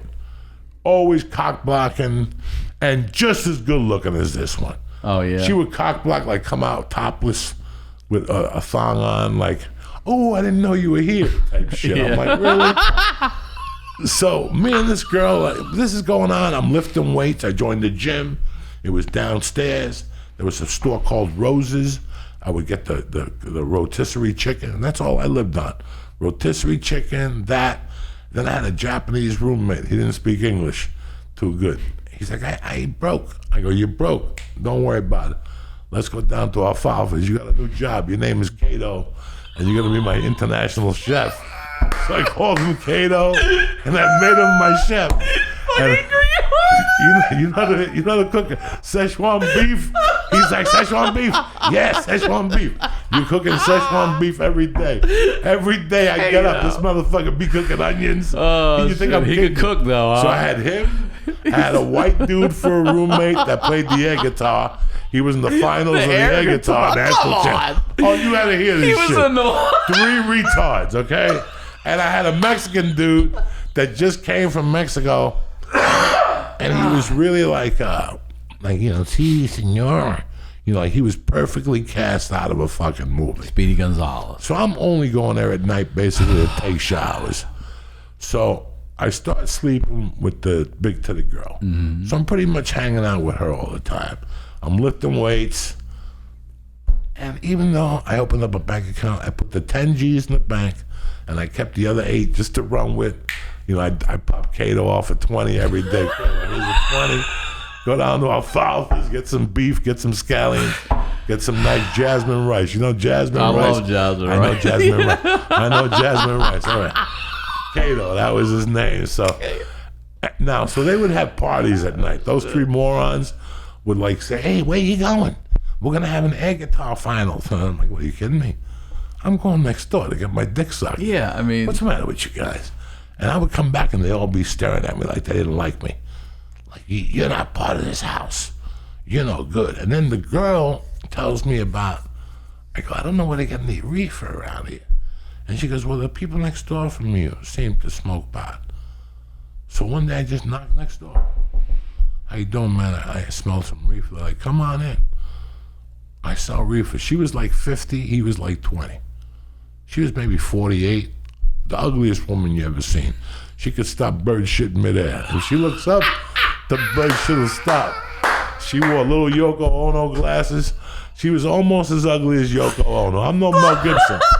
But this woman was bird dog ugly, and her boyfriend was like 20 years younger. That was her boyfriend, not her son. No, he was a trust fund baby with a ponytail, with little glasses, used to roll his own cigarettes, nerdy, couldn't hurt a fly. They were the sweetest, dirtiest couple you ever met. And she just sat there all day drinking, and he would run errands for her, and she would sell me weed. So I'm getting weed from them, I'm hooking up with this chick, I'm doing all this stuff, right? But I'm bored. So I call my buddies and I go, "Listen, this is my address, 1012. Send out some credit cards." I'm bored. So they start sending me out credit cards. There's a little mall in Boulder. But, I mean, I'm bored after 10 days, right? 10 days. July 10th, I'm already bored. They send me credit cards. I start using credit cards all around the mall. Chains. You should have seen my room. You ever see Coming to America? Yeah. When he redid his room? Yeah. I lived in 4 retards. Yeah. I had a TV, VCR. I had every movie ever they made. moved downstairs and the landlord. Oh my God, I had everything. Yeah. They're like, "Where are you getting all this stuff from?" I'm like, "I make money, you fucking Cato. Make breakfast." I had Cato on breakfast, lunch, and dinner. So hysterical. Bruce Lee's Chinese too. That's so. Oh yeah. And he didn't speak no English, and his parents cut him off because they wanted him to be a doctor. He wanted to be an astronaut, so they cut him off. So now I got the kid fucking. I'm duking him 20s every time I see him. I got to duke him 20s to get rid of him too, because I'd bring a girl over right away who wants to come over and translate with sign language. He thought he was Garcetti's fat little fucking sign language chick. So I would have to give him a duke. "Listen, you got to go." "Where? Go where?" "Go cook." "What do I pay you for?" "I don't pay you to stand. I pay you to cook." So come a Sunday, the gym where I'm going to has this big annual barbecue. It's still July. I haven't even been there a month. I'm sleeping with this girl. She got a crazy roommate. I'm copping weed, and I'm already using the credit card. All right? We go to this barbecue. I'm having a good time with this girl I'm dating, but we bring her roommate, the hot one that would come out with the thong and the fucking, you could hear the dildos in there and shit. 3 weeks of this shit. I'm looking at this girl, I'm like, she's a piece of ass. So we're at this barbecue, so help me God. And I'm sitting there, and the girl I'm with is actually flirting with another dude right in front of me. Now, I'm not her boyfriend, but at least don't flirt in front of me. Yeah. Take his number, cop it for the side, and when I'm not around, you can suck his dick. That's got nothing to do with me. I'm not that type of guy. So she's talking to the thing, so the roommate's got 3 drinks in her. And she's talking wild shit. That her pussy's so good, I'm missing out on it, that I'm fucking the wrong chick. I go, you want a stabbing? She goes, "Where?" I go, "I'll fuck you right over there by that wall." You think I'm kidding you? We went over that wall. Everybody could see us. It was only like a 3-foot brick wall. It was maybe a 3-foot brick wall. Everybody could see us. We jumped over the wall. She took her panties off, and I did a doggy style. They're playing like tennis. In the middle. They're cooking hamburgers, and I'm doggy styling this girl. And all you can see is like from my rib cage up, and I'm working this ass, right? This is hysterical. Now I got to get in the car with both of them. And the one girl is yelling, "Fuck you, you stole my boyfriend. He wasn't my boyfriend. Fuck you." They get into a fight. It was horrible. So now I lose them both. Both of them are pissed at me. I lost my piece of ass. The whole thing goes down the drain. I'm sitting in my room one night and I go, you know what? This is bullshit. I could have done this dumb shit in Jersey. I got to get my life together. Let me go get a job. So I start putting applications in. It's a college town. It doesn't pick up till September. I go everywhere. Well, guess what my mistake was? Without even thinking, I go back to this mall. And I go in the mall and I start passing out applications. And one place where I heard was great to work was Foot Locker. So I go to Foot Locker, give him an application. The guy's from New York. Right away we start talking. He goes, I only got part-time. You can start tomorrow. I go, boom. I'll start tomorrow. It had to be end of July. I start, first day I'm selling sneakers. After 3 or 4 days, I know how to run the joint. So I never forget this. And I got to say this story. I'm very ashamed of this story. This is what started it all. So what do you mean by it? This is what started the whole rotation of downward for me. So Okay. I'm doing great at this fucking place. I'm making strides. We're going out for beers afterward. Like, I was part of the crew. I'm there about 2 weeks. I don't know what time I had to go to work. You had the ref jersey and all that. Yeah, huh? the whole thing, the Foot black Locker. pants. We were just about to do paperwork. No, let's not speed it up. I'm doing great there. Everything's going great. And one day I have to go in the afternoon and my room is dirty. Where the fuck is the vacuum? I go out, Cato, where's the vacuum? I don't know. I don't know what a vacuum is. Okay. The fucking white dude, he don't know because there's supposed to be a vacuum for the building. So as I go out of my apartment, you're not going to believe this story. As I go out of my apartment to look for the vacuum, there's a girl in my hallway. And we both look at each other and we go, is that you? 2 years earlier, I was in Tempe, Arizona, and I met a girl at the airport. Talking. We were both delayed. And she goes, I love your accent. No shit. Where are you from? She goes, Boulder. I go, I'm from New Jersey. She goes, my sister lives in Jersey. Her husband has an accent like yours. We started talking. She goes, where you headed? I go, back to Jersey. She goes, you know what? I'm going to go to Jersey soon. Why don't you exchange numbers and I'll call you. She called. I would give her like my friend's number. I didn't have a phone. One day my friend looks for me and he goes, hey, some girl, Kathy, called you. And she's staying at such and such Wednesday. So I got a hold of her at the hotel and I went over and met her. I had just met her in Arizona. So we basically went to like Joe's Pizza, one of those pizza places in New York, and walked around for 2 hours. God made my witness. I didn't even try to do anything. I was in such a slump then, a pussy, that I didn't even go for it because I knew the answer was going to be no. So I walked her back to the hotel like a gentleman. I go, I'll see you some other time. And she gave me her Colorado number. But in all my fucking drug, this is March of '84 when I bump into her and she gives me all this stuff. I have a girlfriend, kind of, sort of. It wasn't worth it. I didn't have a girlfriend, so I had to be later than that. It had to be when I was going through my shit that she called and I met her in the city. I didn't try nothing. I was a mess. This was like a breather for me. For me to hang out with her was a breather because I was usually hanging around animals. So I see this girl. And she's like, is that you? And I'm like, is that you? What is the fucking coincidence? Seriously. And we start talking. And she goes, what are you doing tonight? Nothing. She goes, I live right under you. No, I go, under "That you. fucking you for the last month? You and some girl listen to fucking Prince to all hours of the night. They would just listen to Prince. I'm like, what the fuck is wrong with you girls? Let's take a quick break and tell you about our first sponsor, Tushy. Everyone has an ass, and every ass deserves the gift of Tushy. Wiping your butt with dry toilet paper does not remove all the shit. If you got poop on any other part of your body, would you just wipe it with dry paper? No. Water cleans better than dry paper, my friends. Thankfully, now there's a sleek bidet attachment that clips onto your existing toilet and sprays your ass completely clean with fresh water. It's called Tushy, and it's the best thing you can do for your butt. Tushy sprays directly to your ass and removes the poop completely, so you aren't sitting on bacteria that leads to nasty things like hemorrhoids, yeast infections, UTIs, and just generic itchy assholes and skid marks. Bidets are common in the rest of the world, all right? It saves you money on toilet paper. Now, you still use a little, but nowhere near what you were using before. You're not going to clog your toilets.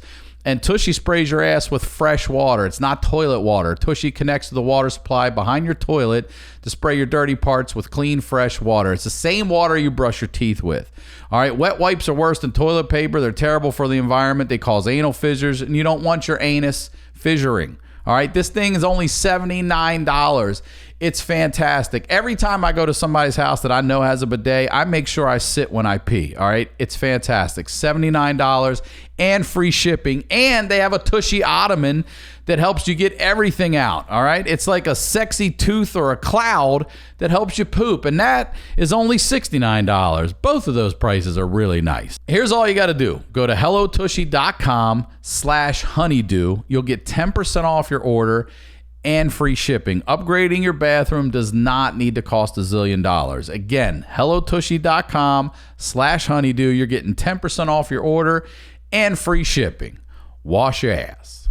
Our next sponsor is Upstart. During these economically turbulent times, everyone is looking for a way to feel more financially secure. So if you're still needlessly throwing money every month at high-interest credit card debt, it's time you checked out Upstart, the revolutionary online lending platform that knows you're more than just a credit score. Now is the time to find out how low your Upstart rate can be to help pay off high-interest credit card debt. Unlike other lenders, Upstart can reward you based on your education and your job history in the form of a smarter rate. You don't need a degree or a diploma to apply, though. Upstart lets you skip going to the bank because it's completely online. They offer loans from $1,000 to $50,000, so you can consolidate your debt into one easy fixed rate payment. Upstart makes it fast and simple to check your rate. Since it's just a soft pull, it will not affect your credit score. The hard pull happens if you accept your rate and proceed with your application. The best part? If the loan's approved and accepted, most people get their funds the very next business day. Over 400,000 people have used Upstart to pay off credit cards or meet their financial goals. Free yourself from the burden of high-interest credit card debt and get back to using your money your way with Upstart. See why Upstart has a 4.9 out of 5 rating on Trustpilot, and hurry to upstart.com/honeydew to find out how low your Upstart rate can be. Checking your rate only takes a few minutes. That's upstart.com/honeydew. Our next sponsor is from our friends at Superhero Stuff You Should Know. If you're a comic book fan and you think you know everything about your favorite superheroes, you can think again, man. Our friends at Superhero Stuff You Should Know will put your knowledge to the test. Did you know Tim Burton almost made a Batman musical? Or the real reason why Bebop and Rocksteady weren't in Ninja Turtles 2. Or how Superman almost had a love story with his own cousin. That's disgusting, but it's true. This show covers it all, mixing clips with hilarious commentary, sketches, and impersonations. So tune in to Superhero Stuff You Should Know, available on iTunes, Spotify, and YouTube. Now, let's get back to the do. So I went down that night, and we went on a date. And boom, she was my girlfriend the next morning. We stayed out all night. I ended up wrestling with her. Who fucking wrestles on a date? Seriously. She told me she had 3 brothers. She used to wrestle them. She wanted to wrestle. So we started wrestling in front of the fucking lawn. She ripped my shirt. I ripped her shirt. It was tremendous. And we just started dating. And I didn't tell her what I did, you know. And I was doing great at Foot Locker. In fact, they just had offered me paperwork for full-time position. Me and her were dating like 3 weeks. She did not know about the credit card scams. I'm bringing her jewelry every other day and flowers, all bought on a Fugazi credit card. I'm taking her for lunches, all like fake fucking credit cards. So now, one day I'm at the fucking Foot Locker. It's August of 85. I'm in the Foot Locker. And what the fuck do you think happens? A Chinese family comes in. And they had like one of those celebrations, like one of those yen celebrations, where they put all the money in envelopes and put them in one big envelope. So I'm fitting all the kids for sneakers, but I'm eyeballing the envelope. I got fucking 10 G's in the bank. You know, this is the shit this is what I said to The you. sickness. I had everything going on, but that envelope was sticking out and it would not fucking... It was whistling at you. I fucking clipped the envelope. I put it did. in my pocket. I go into the back. I rip the envelope open. There's, I don't know, $5,000 cash. I fold it. I put it in a sneaker, like a size 14 orange sneaker, which nobody's gonna touch. And I take the paper and I flush it. I don't know. I just had a weird feeling. I go back out there. I'm talking to the family. Everything's great. We go to pay, and all of a sudden they're like, "Oh yeah, ma, what happened?" No, and they're talking about money. When they came into Foot Locker, the money was there. That it had to be somebody who worked there took it. So I'm like, there were some kids, and they're like, yeah, they're kids. Those kids took it. So they called the cops. They made a big deal about it. They called the cops. And that's when the jewelry chick came over. And she goes, you know what? A couple weeks ago, some guy came in and used a bunch of a credit card to get jewelry. Oh. He looks like him. And then they fucking came like 3 days later. It's like August 20th now, 25th. And they came into me. Detective Sieper was his name. Okay. He wasn't even a detective. He was a patrolman. This is going to come back to haunt you. His name was Sieper, something like that. He comes in, he goes, Jose, can I talk to you? He goes, listen, I know it was you who robbed those Chinese girls. We're just waiting for the tape to come back from the store.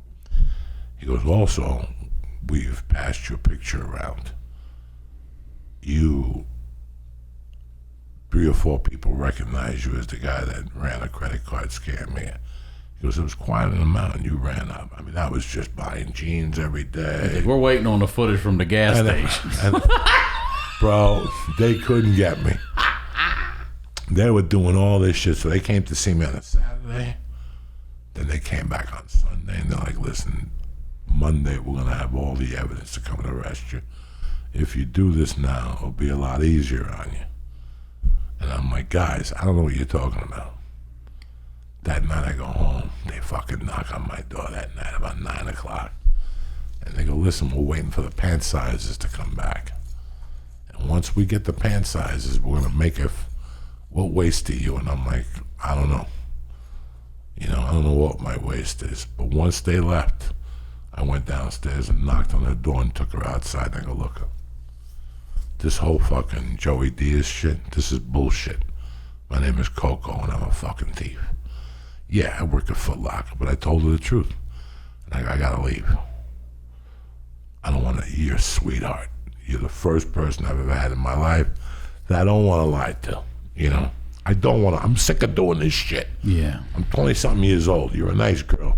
This bitch looked at me and she goes, I'm coming with you.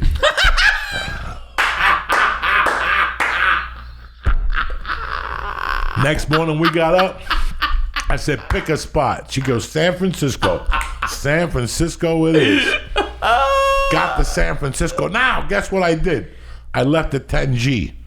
It wasn't like now that you had an ATM card and you had 10. No, I left at 10G in Boulder. I had like 6 Gs. I said, we go to San Francisco, get the party started with 6 Gs. We went to the Alexandria Hotel. It's probably still there. It's a dump. It's in that fucking part of town that's horrible. I forget what they call it in San Francisco. Like the Haight-Ashbury back in the day? Down more. Down more. There's a name for it. It's horrible. We lived there. We were across the street from a restaurant called the Hotel California. They had breakfast and diners and shit. We stayed at the Alexandria for about a week, but it was too expensive. So we ended up going to the Virginian Hotel. I don't know what street that was on, but this was one of those rooms where you take a shower in the hallway and you live in the room, but you have to share a shower with your side of the building. You go in there, lock it. You can put your towel down in your clothes, and you walk back to your room. Real cool. Older people live there. I blew through that $6,000 like in 2 weeks. Like in dinners, breakfasts. So I had to go on the grind. You know, I'm buying. So here's what really happened. So it's 1985. I haven't dealt with anybody Cuban. I haven't spoken any Spanish. And I go to San Francisco. We check in the Virginian hotel. I tell her to stay put. I'm going to go get a bag of weed. And I walk down the Tenderloin. That's what the area is called. I walk down there, and as I'm walking, I see these black guys, African American, and I'm like, I'll go ask them if they have weed. And as I walk up to them, they're speaking Spanish. And they're not just speaking any Spanish, they're speaking Cuban Spanish. Yeah. And I asked them, "Tu eres cubano?" And they're like, "We all Cuban." There was like 60 of them on that corner. And they're just shaking down people, selling coke, selling IDs. So I introduced myself. I met one of the guys, and I started buying weed from him. And after like 3 or 4 days, they're like, "You speak English?" I'm like, "Yeah." And they're like, "You could be a little helpful to the whole operation here." Oh, they didn't speak English at all? No. So they had a bunch of shit to do that they could do, but they didn't know, how to do it. But just standing on that corner, all the action came to you. So I'd be on that corner, all of a sudden you come up to me and go, "Hey man, I got 600 in traveler's checks. I'll give you 200 for 600 in traveler's checks. Because I know I could take that to Japantown up by Van Ness with a suit on, and I could take $100 traveler's check, buy $1 postcard, and you'll give me 99 cash." So I come ahead, they're insured. So I became Mr. Traveler's Check. Mm-hmm. Anybody who had traveler's checks, they brought them to me. Anybody who stole traveler's checks, they brought them to me. There was one guy on the block that you had to pay him his tribute every day. All I had to do was give him a bottle of scotch. He liked a certain expensive scotch. So I gave him a scotch, and that let me operate on the block. I had to pay a little vig to help out a couple guys, but it was okay. Because every time I go down, I had to make money. I go down there with a suit. First thing I did was go to the liquor store, give the old man his tribute at Boulder. That was his name, at Boulder. And he just dropped history on you and shit, Cuban history. I used to talk to him all the time. I'll never forget one day this Mexican dude came up to me. He's like, "I need money." And then Boulder's like, "Talk to me in Spanish, you motherfucker. You're fucking Mexican.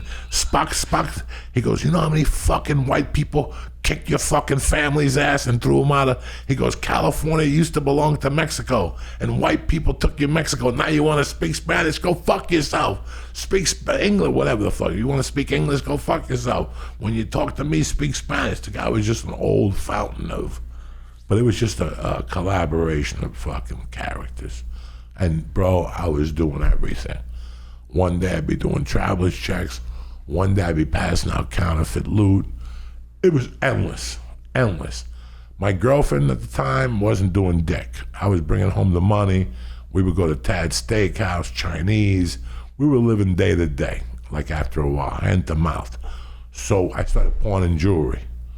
You start pawning jewelry with the credit cards. You buy jewelry, you pawn it, whatever. There was a place called Coffee Runs. It was a Topless coffee shop. Topless coffee shop? In 1985. So my girlfriend at the time... They would serve you topless? Or? Yeah. So you could either be topless behind the bar, or you could have his shirt on. Okay. Whatever you want. My girlfriend kept his shirt on. So she would work at whatever run. And then I walked into I was always trying to go to legit. I don't want people to think that I was always a criminal. Like, I was always trying to go to legit. But on those days when I couldn't get a job, I had to go back to what I did best, And I remember one day I went for a job at a Mexican restaurant. And I wrote the application. I gave it to the guy. The guy goes, "Where are you from?" And I go, "North Bergen, New Jersey." And he goes, "What did your parents do for a living?" I'm like, "They owned the bar." And he goes, "Well, guess what? My name is Jose Diaz, and I'm from Union City, New Jersey. We're like third cousins." Come on. Are you Manuel's nephew? I go, "No, I'm Manny's son." And he goes, my cousin is your father's uncle. So he goes, listen, bro, it's great That to is meet nuts. you. He goes, I can't give you a job, but I'll get you a job at another bar. Let me call my friend and wait right here. And he got me a job. So how long are you in San Francisco at this point? A couple months? I'm in San Francisco maybe 3 weeks. Jesus Christ. And he gets me a job at a place called Rockin' Robins as a bartender / doorman. And I go, okay, so fuck it, I'll be a bartender around here. So when I left him, when I went to the Sheridan, I was part of the American Bartending Institute. The Sheridan sent you to American Bartending School, and you get certified to be a bartender. Big fucking deal. You might as well drive an Uber, right? So if you go to bartending school, you're a fucking loser, okay? There's nothing better than going to bartending school because you find out the true alcoholics on Thursday.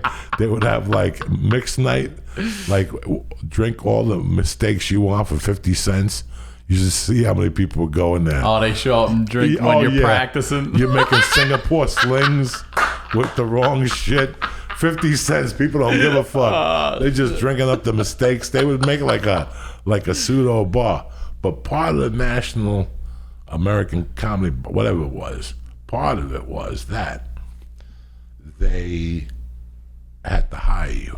It was nationwide, whatever, for the rest of your life. Oh, okay. So I could walk into an American Bartending Academy, tell them my number, they could go on the computer, and they have to send me out on job auditions. I don't even know if they still exist. So I'm just walking down the street after this interview, and I look up and I go, American Bartending School. I walk upstairs and I go, hey, my name is Joey Diaz. I went to the school in New York. They go, hold on. Beep, beep, beep, beep, beep. How you doing? John, this is whatever. I have Joey Diaz here. Do you have him on file?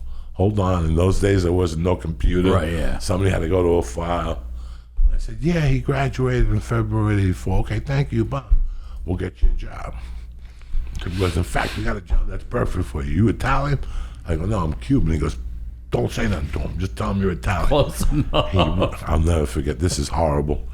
He gives me this piece of paper and he goes, go down there. They want to talk to you at 9:45. Now, if you know anything about me, I'm going to get there at fucking 9. That's how I was raised, okay? So I get there at 5 after 9. I get there with my suit. My girlfriend goes with me. We are down to the money we took on the bus to get there. That's what we have. We don't have a dime of money. Every dollar we have, we just spent on the bus right there. She's waiting outside. I go inside. Only this could happen to me. Now I didn't have the Rockin' Robins job yet. Like I was going for an interview that night later. This was my first interview of the day. And this is for a lunchtime bartender. So I go in there and I'm like, the paper says I'm looking for art. Art, hello. I'm here at 9 o'clock, 9:45. You know, the coffee's on, no art. I walk a little deeper. Art. I keep walking. And there you go. There's an office, wide open. I was waiting for it. With the bank deposit and the safe wide open with stacks of money. I'm like, Art. Art's about to get ripped apart. Art. 3, 2, 1. And I go in there and I just start taking that stack of cash. I'm putting the cash down my pockets because I had done some bad. I'm putting it down my pockets. I'm putting it in my jackets. I take everything, but I'm a fucking gavone. I go for the quarters, the stacks of $10 quarters, and I put them all in this pocket here because this pocket was filled with cash. So when I walk out of the office, I walk in and my jacket is twisted. This side's all heavy. It's all twisted. I walk out and the guy's like, hey, what are you doing here? I'm like, I'm looking for Steve. He's like, Steve? We got no Steve here. I'm Art. I thought you were my 9:45. I go, no. I'm not looking for a job. My friend told me to meet him here. He goes, oh, I'm sorry. What restaurant? I go, I think it's Emilio's. He goes, I think that's down the corner. And I walked out of there. And that's when I heard him go, come back. And by that time, I grabbed my girlfriend and we just took off. 20s were flying out of my jacket. We're running up the fucking hills of San Francisco. We finally see a bus and we get on the fucking bus and we jump on it. Whew, we get to the back. We're like, was that close? She goes, what the fuck just happened? I go, let me tell you what just happened. I start giving her like $100 in quarters. And I'm taking 20s out of every fucking suitcase I got, every package. And all of a sudden we counted up, I don't know, $1,000. We put it in our pocket. She had 100 in quarters. And as I'm getting off the bus, a little old lady goes, whose $20 bill is this? And I go, it's mine, but fuck it, you take it for good luck. She goes, God bless your soul. And I made a score. But this is the killer from Manila.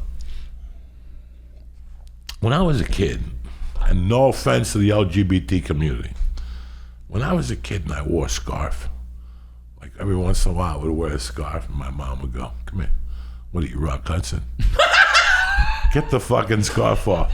Now, my mother died in 79. I love that your mom knew, because my grandmother denied the shit out of him. Like, he said it. My mother, 79, my mother died. Rock didn't come out till 85.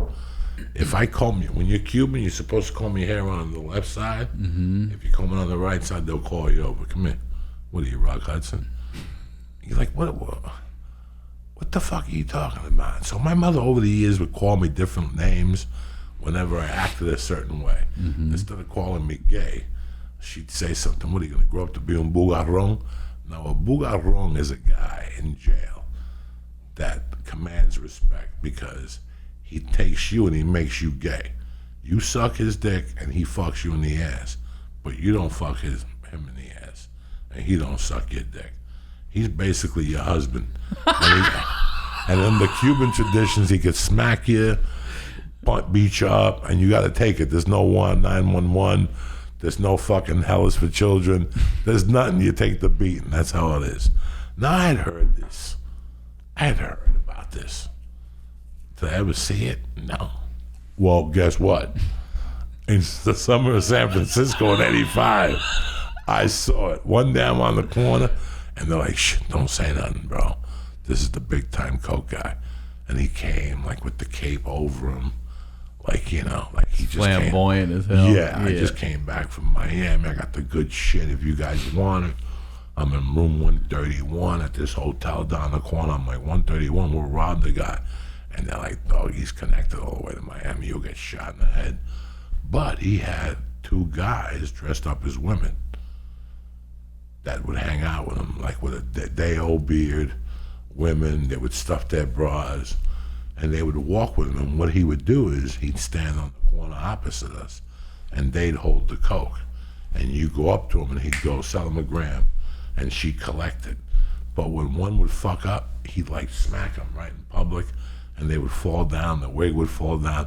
You couldn't write this shit. Like, even today, I'm looking at this, and I'm like, Jesus Christ. What is I'm 22, and I'm seeing a straight man beat up on a poor gay guy that doesn't even know he's gay. Like, he's caught up in a cult. It was just, and I saw him punch him. Like, one day they made a mistake, got him the wrong cigarettes. He threw a beating on one of those fags. He was just beating him like it was just crazy. The guy was on the floor. He threw the wig on top of him. He kept kicking him in the stomach. Don't you ever get me the wrong cigarettes. That's a sign of no disrespect. The guy's bleeding from his mouth. It was just hilarious. After about a week, the guy watches me and he knows I can handle myself. He asked me if I had a gun. I told him, yeah. He goes, listen, I need somebody to watch my back on that corner. It's a deadly corner. So he gains my trust. I'm working for him for like the small 100 a day and no cocaine. I wasn't doing cocaine. I wouldn't even touch it. Wouldn't even touch it.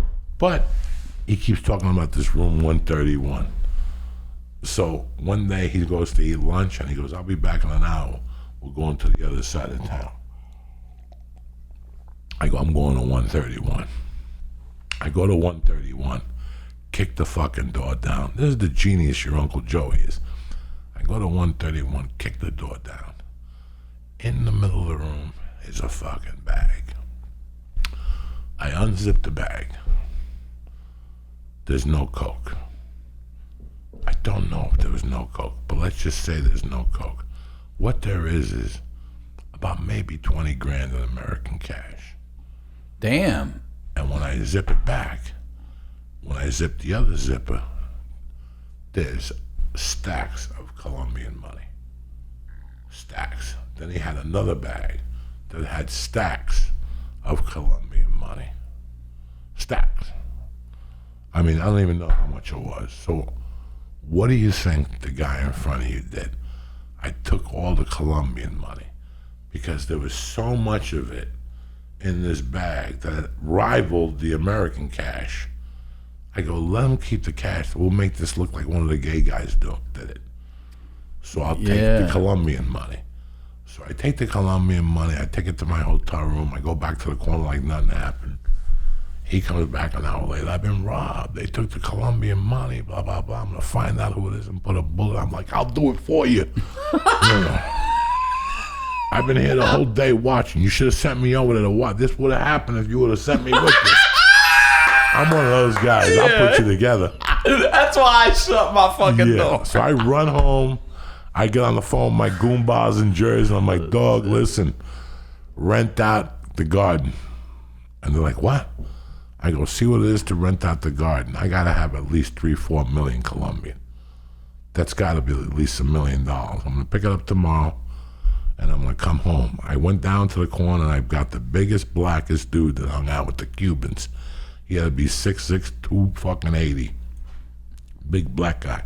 He goes, what's up, Cuba? I go, tomorrow, you got to walk me to the fucking International Bank. It was right across the street where people do fucking Tai Chi, right there in San Francisco. There's 100 people out there doing Tai Chi. You got to see me at 9 o'clock. I got one of my best suits on. I got Sinatra on. I lost you to the summer wind. I got my cuffs. I tell my girlfriend, I go, when I come back here, we're going to be millionaires. She's like, what are you talking about? I go, what do you think's in the bag? I go downstairs, Big Lou's down there waiting for me.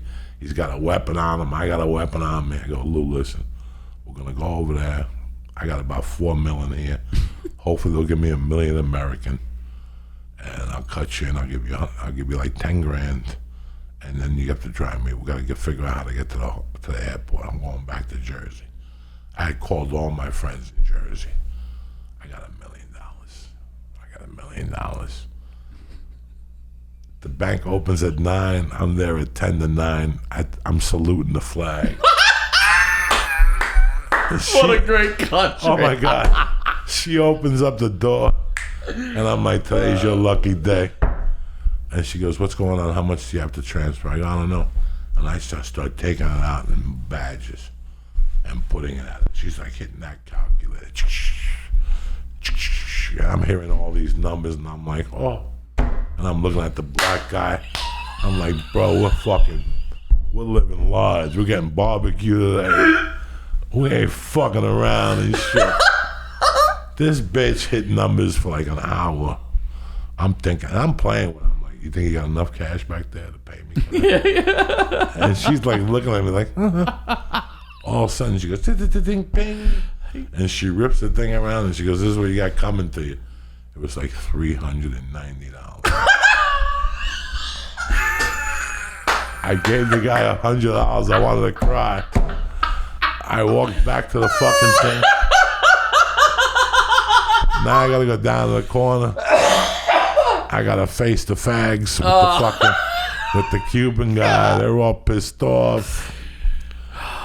So this was part of the thing. But there was a guy in the building that I kept robbing every week. At the Virginian Hotel. There was nobody safe. First of all, I became the best hotel thief because I would sit in the lobby and wait for you to check in. I had great Spider-Man hearing. And whenever you check in, they go to room 311. I'd see you go up to 311. In San Francisco, people go up to their rooms, get their cameras, and they run right out. I would go up to the room, kick the door down, take the traveler's checks, you know, and then I'd follow. In my building, I just followed the maid around, and one day I followed. She would open the door with the key and leave the key in the thing. I creeped up behind her, took the key, took it off. Not even took it off the ring. Went downstairs. There was a bodega / fucking lumberyard downstairs, right downstairs. They made me a spare, and I put it back before she even knew it was missing. That's how good it was. And I had that key, and there was one old man that was retired, and he'd always sit in the lobby downstairs. I'm a bookie if you want it. And he would do those ticket slips. Mm-hmm. So I would go into his house every Friday and take like his poor little $150 from the slips. And I leave the gambling slips.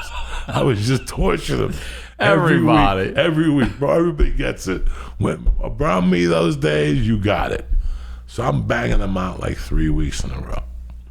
But I'm also doing rule number 1. I'm shitting where I sleep. Okay. I'm starting to fucking hit the people in the building. You know, like, and I was friends with the fucking guy who ran the hotel, and I was friends with his wife. And we're going out to dinner and drinks, and they're telling us, we think it's a guy in room 14 that's robbing people. And I'm like, yeah, it's probably him. The whole time it was me. There was a little gay guy. We had, if you opened up your window, there was no view. There was no bridge. It was another window there, another window there, and another window where you are. And it was maybe 8 feet. There was a guy in that window that would put that music on by Stevie Wonder. You and me, part-time lovers. Yeah. He would put a thong on and leave the window open. He was gay. And he would just dance the part-time lover. He would put it on over and over and over until I go, oh, part-time. Give it a part-time. Running it full-time, man. And he'd go, fuck you, man. I'm getting ready for my performance tonight. So I'm doing this shit. I'm torturing the guy.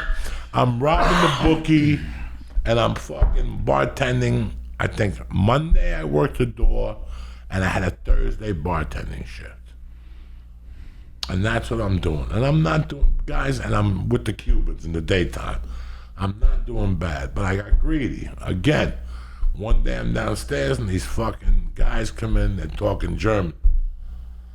And I don't know, wunderbar, I don't know, I heard money. So they fucking, sound like money, huh? They leave, and I go right to their room. I open it up, I close it, I go to their luggage, I go to nothing. Guess what? They're at the door trying to open the door. Oh, fuck. So I lock the top lock. They can't get in.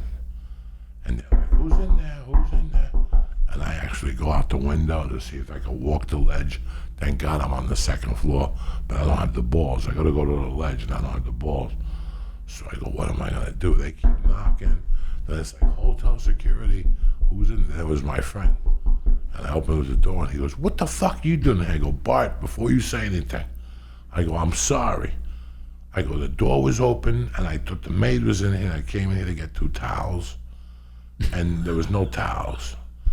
And the Germans were like, we're calling the police.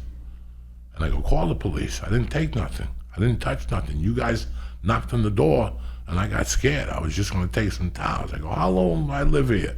I've been here like 2 months with no problems. They're like, somebody's been doing shit around here.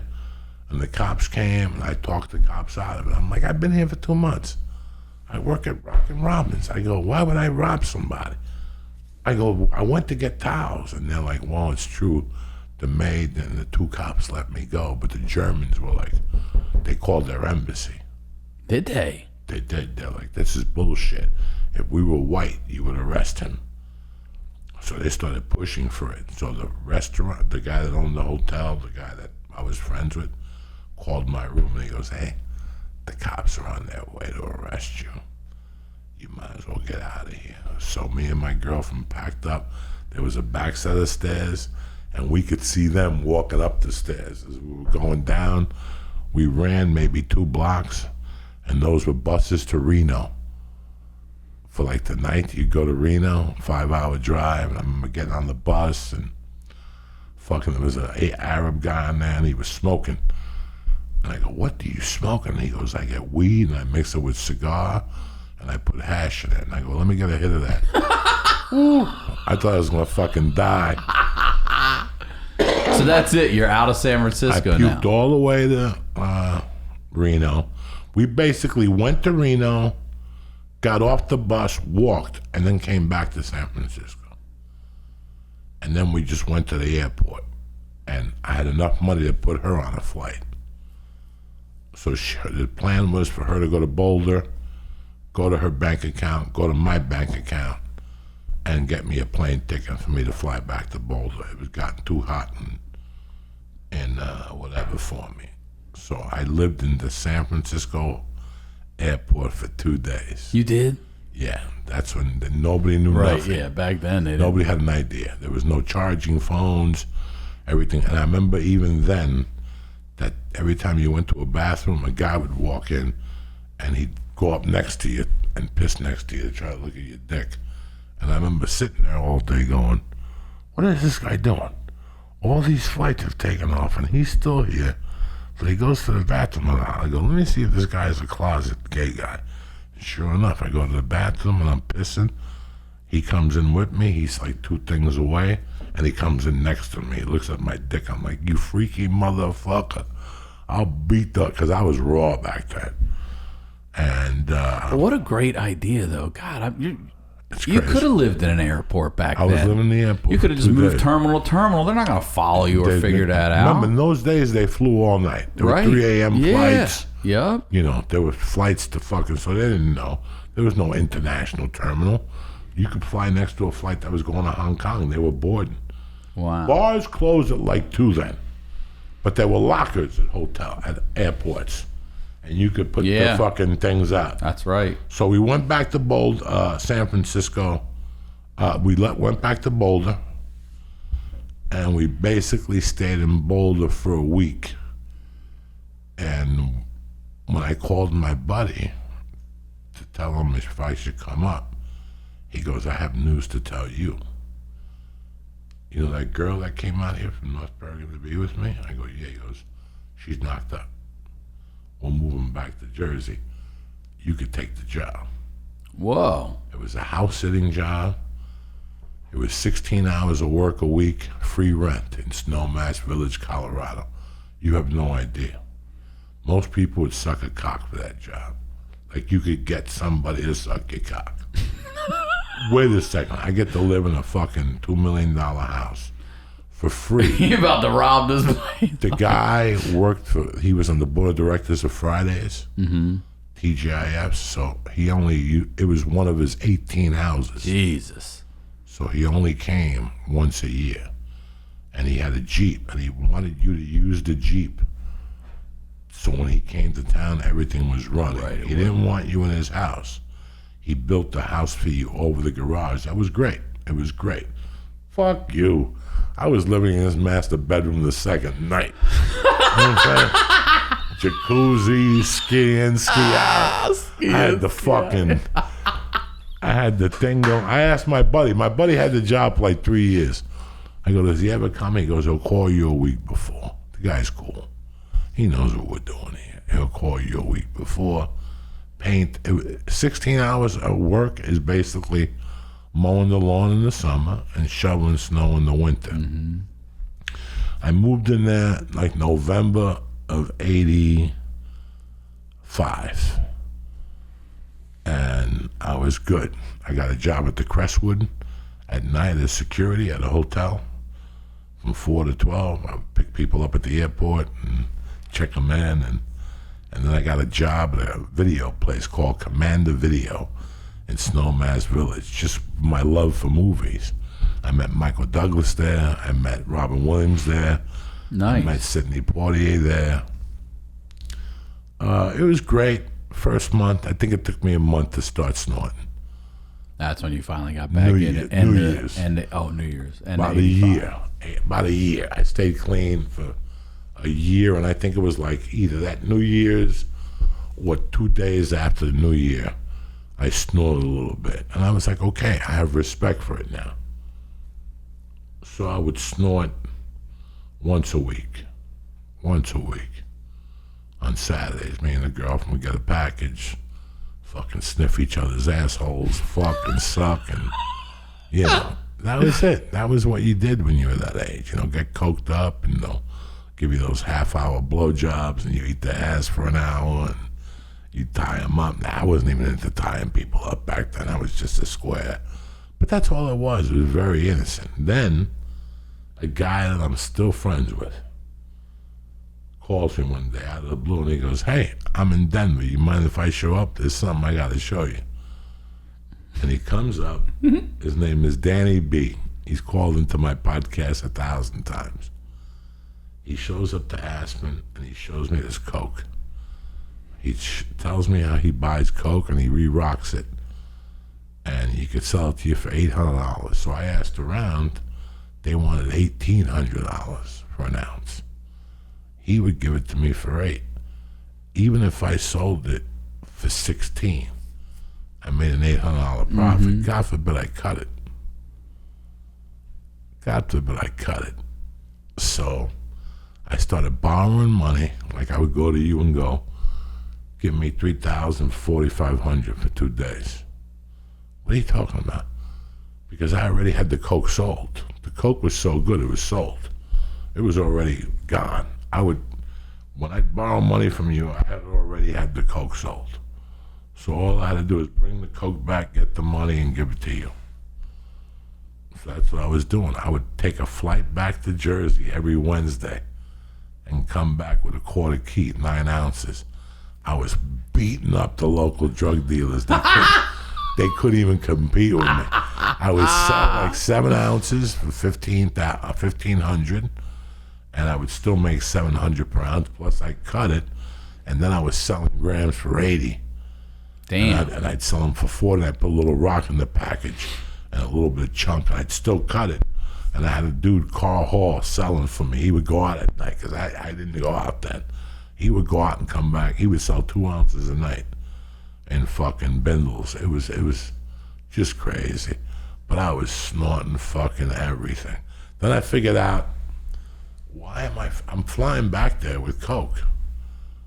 And I'm flying back there with nothing. And I'm bringing back Coke, and I go, why don't we fucking build this business up? So I started bringing back pounds of mushrooms. Oh, all right. And they went nuts. Yeah. Because in my hometown, it was all microdot acid. So you get top dollar for mushrooms. But then a friend of mine asked me something that was crazy. He goes, "Can you get guns?" And I go, "Let me check." And I went down to the gun store, and I go, "I want to buy a gun." They're like, "Give us your ID. Pick one." That was it then, huh? So I was buying guns from this guy. And then I got it where I'd go to you. And I knew the guns were 400 new. I could get 6 1/4, but I got the same holster that Don Johnson used. Miami Vice. Remember that? With the one here yeah. and the 2 clips here. It was called the Spider or something. You're not going to believe this. So I would take the 7 a.m. flight out of Aspen, which got you to Denver at 8 a.m., which got you on the 9:40 flight from Denver to Newark. It arrived in Newark like I wanted to. I would walk off the plane with a suitcase filled with guns, 2 bags of mushrooms, underwear, socks, and a toothbrush, just in case you looked in there. I'd lock the suitcase and nobody could go in there. All the guns were in boxes. They were brand new. I would get to my friend Danny B's house, and he'd have like 8 guys there. "Hey, how you doing?" And they would get ready. I'd put the holster on with the gun, and I'd come out like dancing, and they'd go crazy. 800. We'll give them 9. 950. You're modeling this It's fucking hysterical. Why would you? I'd sell it and pull the gun out of them and tell them to lay down. Lay the fuck down. Lay the fuck down. I'm sorry, I'm fucking with you. And they would go, "Oh, you scared us." And then one time, I brought a pound of fucking mushrooms. Okay, I put a pound of mushrooms. Danny was crazy at the time. Danny B was crazy. I mean, our whole worlds were crazy. I'll never forget walking to Danny B's house with the guns and like him going, listen, I'm going to be busy for an hour. Is there something you could do? And I'm like, me and your cousin will go get a sandwich. And I remember coming back home and he's on the phone talking to a drug dealer. He's got his safe. It's a huge safe. It's like a 4 foot safe. It's wide open. And there was money on the top shelf, and the rest was little bottles of Decadurabolin, steroids. Okay. Because he also sold steroids. It was just rows and rows of steroids. And on top of the safe was a mirror with a little mountain of coke on it and 3 lines cut out. And he's talking, and I'm watching this from the couch, and he's talking to whoever he's talking to. He's like, yeah, I know, man, I know. He hold on, Ma, get the shot ready. And he's like, I know how it is, man. Yeah, blah, blah, blah. And he would talk to his mom, Ma, get the shot ready. I didn't know what was going on. And he'd go, listen, I gotta call you back. My mom's gonna shoot me, all right. He would go into the room, and he would go, Ma, you ready? And she would go, yeah. And he would bend over, do a line of coke, and then she would shoot him with the steroid. Come on. You can't write this shit. You can't. And I can have this motherfucker. He's sleeping now. His mom's steroids. With steroid. But here's what gets better. And Lee'll tell you, he had a younger brother, not the sharpest guy, a little retarded, never had a chance at life. God just never gave him a full brain. I forget what his name was. Lee, what was the guy's name that went to jail? What was his name? We tried to get him a job. This guy's career started as a 14-year-old. He would put fishing lines down night depository boxes. People make deposits at night. And one night he fished a bank deposit bag with 14 grand. Damn. He took a cab to the Kennedy Airport and he tipped the cab driver a $100 bill. And he took a flight to Hawaii and they caught him in Hawaii. They did. So they put him back in jail. Hilarious. They recognized him by him giving a $100 tip to the cab driver. Gary. So Gary was about maybe 13 one day. It's like a year before he thinks about the fish line thing. I'd get there, and they go, what'd you bring us? And I'd put weed on the table. They, let me see the guns. And then I put mushrooms. There was a bag of mushrooms. At this time, that'd be an ounce or 2. And they were dry. And I put them on top of the table. And we were in the bedroom. It was me, Danny, and his partner, Tommy. And I don't know who was in the kitchen, but I'm hearing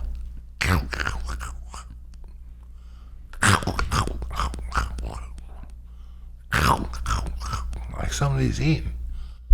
And I go, Danny, who the fuck? And he goes, what the fuck is that? We go out there. It's the 13-year-old brother eating the mushrooms like they're fucking snacks. I mean, he's like eating them. Yeah. Danny's like, Gary, what the fuck are you doing? Those are cybacillin mushrooms. And he's like, what's a mushroom? He goes, obviously you're gonna fucking see. How many of those things did you eat? He goes, I don't know. He ate like fucking a quarter of the bag. He's 13 years old. Me, Danny, we all go out drinking. We go snort coke. We walk in at 4 o'clock. We pull up to the house and Danny goes, fuck, my house is dark. I wonder what's going on in there. He goes, whip out your guns. Something's not right. We fucking go for the guns because we all carry guns. We open up the door. We walk up the stairs. We turn the light on. And there's this 13-year-old brother in the living room sitting there by himself with his eyes wide open. He's rubbing his legs and he goes, what? I'm not tripping. And he just, that was it. We fucking died. We're like, So believe it or not, Ryan Sickler, I was fucking making money. So even if I fucked up, I'd make money. Right. And at one point, I was up like 60 grand. That's the only time I've ever been a winner in my life. Like by September of 86, I was up like 60 grand under my bed. And then something happened. It just snapped. Like, I could not have any success. And I started just flying over there to get the coke and snort it with my friends. Me, this dude Mike, my girlfriend at the time. By that time I had another Cato. He wasn't Chinese though. It was Keith Korn. They just called him Cato. I had Carl. I had this whole army, and we were just selling bare minimums. And then the people who I was dealing against, this is one of the wildest stories I'll ever tell you. This is like one of the wildest things, but this is just to let you know where I was as a 23-year-old man. There was a couple other drug dealers. They blew up a drug dealer in Aspen. His name was Dan Grabo. They blew him up. He got arrested. He had like $8 million on him in cash. Damn. They didn't find no drugs. They were going to arrest him for tax evasion. And 12 days before, you can look this stuff up if you want. December 12th, 1986, as he got in his car, he went to start the Jeep, and a pipe bomb blew Oh, they up. really blew him up. Yeah, they weren't playing games. So that network was scrambling. And here I am behind their back, pulling $1,500 ounces, cutting there. And then I'm taking their street action from them because I had a couple dealers that I don't like going out and selling on my belly. It's called selling drugs on your belly. I didn't like it, going to a bar and having a package. You can't go, it's like being in a stolen car. So they did it. I gave them I said, listen, just give me the principal. You can make all the profit, but I need this shit out of my house because I'll snort it. If not, I remember I had a bong. At that time, the big thing was bazookas. You take a cup like this, you put 3 fingers of water in there, you throw a gram of Coke and 3/10 of baking soda, and you put it in the microwave oven for 26 seconds. Once you get addicted to the bing, 26. Once you hear bing, you take it out, and there'll be little white pebbles in there. You take the white pebbles out, you let them dry, and you cut them up with a razor blade. You take a joint with regular paper, roll up the joint, and then take that cocaine and sprinkle it into the joint, that pure cocaine. You roll it. Then you get a lighter, you melt the fucking coke into the reefer, you sparked it up, that's a bazooka. They call that Cocoa Puffs where in Baltimore. In Colombia, they would take the nicotine out and put coke and smoke it with nicotine. We went on a roll with that shit. Once that took over our neighborhood, we went on a roll. And then we were just getting the weed. We ran out of rolling papers one night. And I had one of those, not glass bongs, but the other type of, that other material, like plexiglass. Yeah. We smoked so many bazookas that the bong collapsed like tower number 2. It just kept going down and down. We woke up, it was like a bong for a midget. It just collapsed. That's how much heat we put to it with the fucking blowtorch. Oh, God damn. So I went on a complete and total disrespectful tear. Like I really... At the end of 86. Really at the end of 86. And then what really kicked it open was I was supposed to go to my girlfriend's brother's wedding. She left on a Wednesday. In all my cocaine foundings, I had found this coke that they called I forget what they called it, like white powder ma coke or something, sea of pearl. They had a name for it. I happened to get 2 ounces of it. It was pink.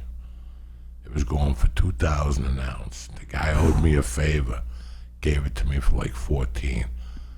I took 2 ounces and I was gonna save him for the wedding. So I had this friend who was an electrician. I brought the 2 ounces to his house. He didn't get high, and I go, put these in your safe. I do not want to touch them. And for a month, I didn't touch them. The wedding was Saturday. I was scheduled to leave on Friday night at 6 o'clock. I went to pick up the coke at 1. I went home, I got dressed, I packed the bag. I did 1 line of coke, and I missed the wedding. Oh, shit. I sat in there for 3 fucking days with my dog. I was so paranoid I wouldn't let the dog out to pee. He would just sit there like, when can I pee? And I'm like, you're in no danger, so you better hold on to it because you ain't peeing and you ain't shitting. That's how bad I was. Man. From Friday at 1 to like Monday, I didn't stop snorting. I called the cops on myself like 4 times that weekend. There's burglars on my property. Just paranoid about it. It was terrible. I was in a horrible place. She came back like Tuesday or Wednesday. She was 3/4 heartbroken, and she was like, listen, I don't know how long I can keep doing this. I mean, this isn't really a life. This is just, we're living like animals, you know, we're snorting coke. And I'm like, okay. She goes, I want to go back to school. There's things I want to do. I'm like, school? I'm up here snorting coke. I'm eating your ass every day. What do you need school for? What do you need to do at school? What the fuck are you going to learn at school? We're up here skiing, snorting, fucking, sucking, you know. And I could feel I was just worrying on her. And then it was until Thanksgiving that everything fell apart. I went to City Market and I ordered a turkey. And I thought it was Tony Montana. I invited like 10 people over for Thanksgiving. She got a bunch of shit to cook and invite people over.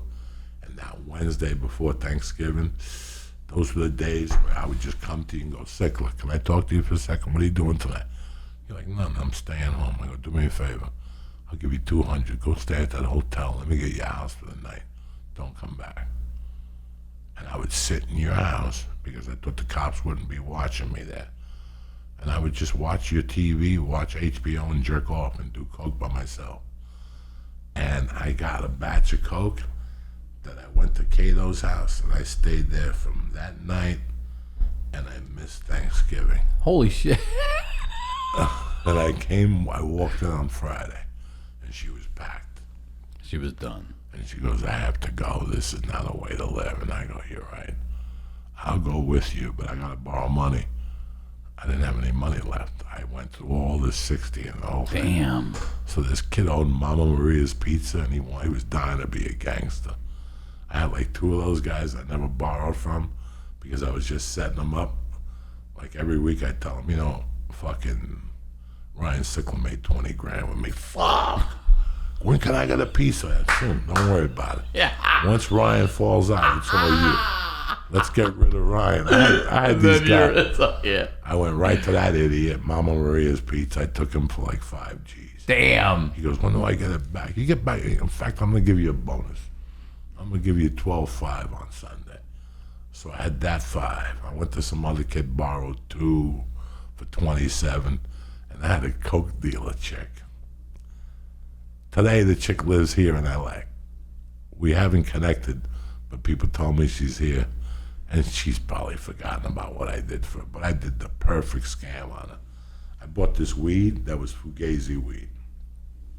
The weed looked like it was weed from today, but it was 1980, whatever it is, that shit wasn't around back then. It looked good, but it didn't get you high. So I sprayed water on it to make it weigh a pound. Between you and I. And everybody listening. Oh, my God. Between you and I owed this lady, I forget what her name is. It comes to me from time to time.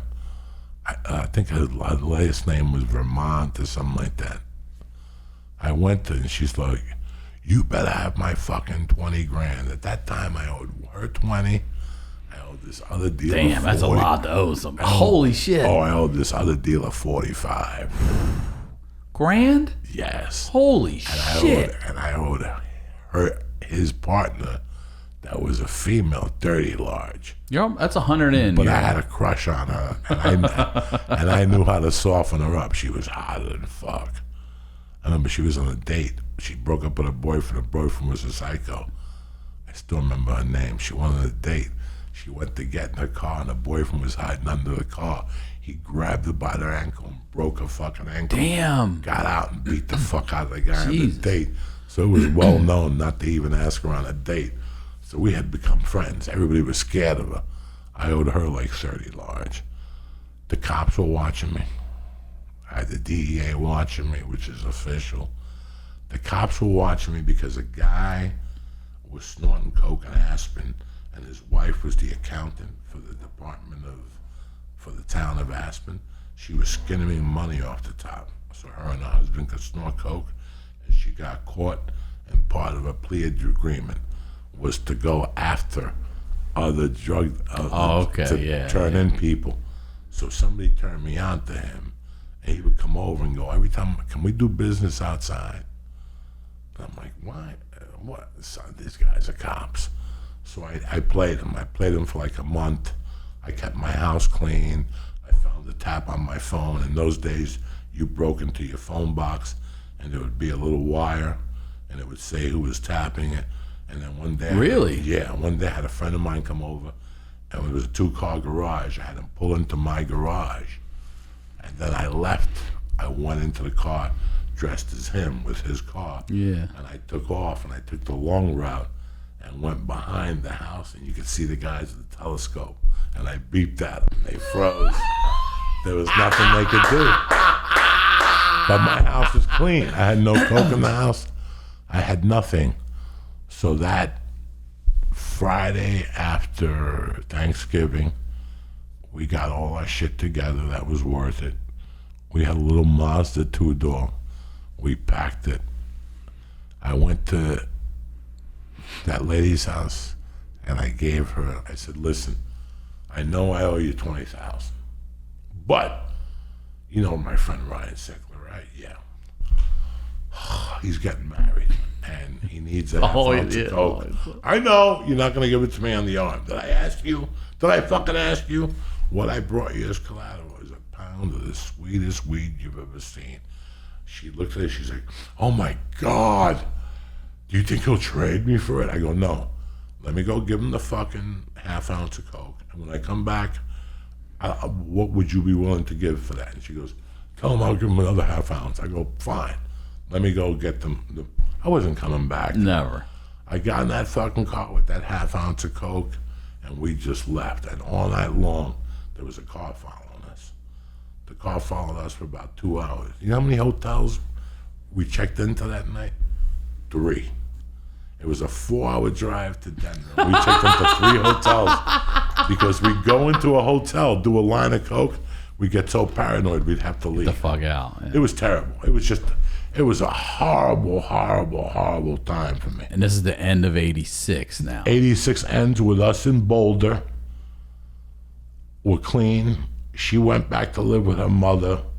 I moved in with 4 fucking dirt bags. And I got a job. I ended the year working at a car wash, drying cars. That's where we're going to stop. Good. It's another fucking great But episode. one more story. One more. Okay, so when I'm living with those 3 idiots on 10, 12, 14th Street. Yeah. 10, 12, 14 makes me laugh. I'm dating. Now I'm dating the girl downstairs now. Fuck the girl next door with the big tits. Fuck her fucking roommate. Yeah. I'm dating the girl next door. I love the girl next door. She's beautiful. She's blonde. She's got pretty eyes. Those 2 little fucking desert tramps. They were just desert tramps. One fucking the other one's roommate, cock blocking me with her tits out. It was a disgusting situation for a guy like me. So he comes to me one day and he goes, hey, can I talk to you? In Spanish. He goes, listen, man, she made moves on me. I go, well, go do your thing. He goes, but I'm scared. I never did it before. I go, how old are you? He goes, like 21. I go, you never got your fucking pinguita sucked before? All right, so something happens. He went over there and started like dating her. And like a week later, he copped attitude with me. Like, I heard what you did over there. You did not supposed to do that. I'm like, who the fuck does this guy think he is? So one day I'm running out of ideas because I'm torturing the Cato. I'm torturing the fucking white dude. And I look in this Mexican's room that our doors shared, but there was no lock, so I could just open it. And I looked through his room, and it's like a picture. This is the piece of shit I was. There was a picture of his mother and his grandmother. It was like Coco. You know, his pictures of all his family members in Mexico and shit. And there was a towel in the closet with like a little jar of Vaseline. I go, the fuck? And I pick up the towel and there's $200 bills. I took those to go. That night, he knocks on my door and he's like, can I talk to you? He goes, somebody stole $200 from my room. And I'm dying inside. I'm like, really? And he goes, you see my hands? I work in the plantation all day for that $200. So if you know who did it, please give it back to me. I'm like, okay. You ain't never seen that, you fucking Hayanara. I was just nuts, man. I was just fucking nuts. Oh, man. Well, as always. That was 86, and I'm sure we left out. I mean, yeah. Bro, I remember one night. 2 hours of 86. If I didn't get back in time, if my flight was delayed in Newark, and I didn't get back in time, I would have to spend the night at the Denver airport and catch the first flight to Aspen Airways. That must have happened 3 times. Do you know all 3 times I hooked up with either a chick or a guy at the airport and we snorted coke all night? I would put the coke in a locker and take out like 8 balls at a time. I would spend like $80 in quarters because they had quarters in a combination. There's no one like you, dude. I met a guy from a record label once. He was like fucking everybody's record manager. I'm feeding him with coke. He's like, call me if you're in LA. We became friends. I mean, it was just. Oh, man. It was such a I was buying the guns. Like, the shit I was doing. I had a cop on my payroll that came over to my house one day. I was talking to him about guns, and something came up. He's like, you do coke? I'm like, yeah, you want some? And I was giving him the pure shit. You know how many nights he knocked on my door on his shift? On his shift. All fucked up. Yeah. Like, I mean, his eyes were... And he's like, you think I can borrow some more from you? Fuck yeah. He wouldn't pull nobody over. He was a Pitkin County sheriff, and they drove Saabs. And I remember him pulling up to my house. There's Saabs. That's right, Colorado. He would come up to me, and his eyes were bulging out of his head. And he would go, I need another rock, man. So he started giving me all the guns he would confiscate. Jesus Christ, dude. All right, this is what we're going to do. We're going to end here, and we're going to pick up on January 1987 when we continue next time. Beautiful. So now, I'll talk about the Patreon, because I'm not really getting... Great. I don't know what's going on with the book deal. Social media is getting very evil. I wanted to do something different. Little videos. I wanted a little bit more interpersonality. Plus, I wanted commitment. The guy up at the Rochester Club said, do you ever notice when you do a show for people who don't pay for tickets, they're a rowdier fucking audience? That's right. The podcast is still free. I'm not an Indian giver. The podcast is still free. This is different content I want to create, and there's 2 people in particular that I want to help out. There's a director dude and a graphic designer dude. Lee and me do the podcast. That's cool there. This is something for me and 2 other dudes. I used to shoot all those Joy Karate videos and regular videos. I want to come up with a new character, like an Uncle Joey type character that gives advice to the youth every week. Something funny. I don't give a fuck. It's something outside the box. That's why I charge you $1. 4 quarters. $1. I just need $1. If I wanted to rape you guys, I could rape you.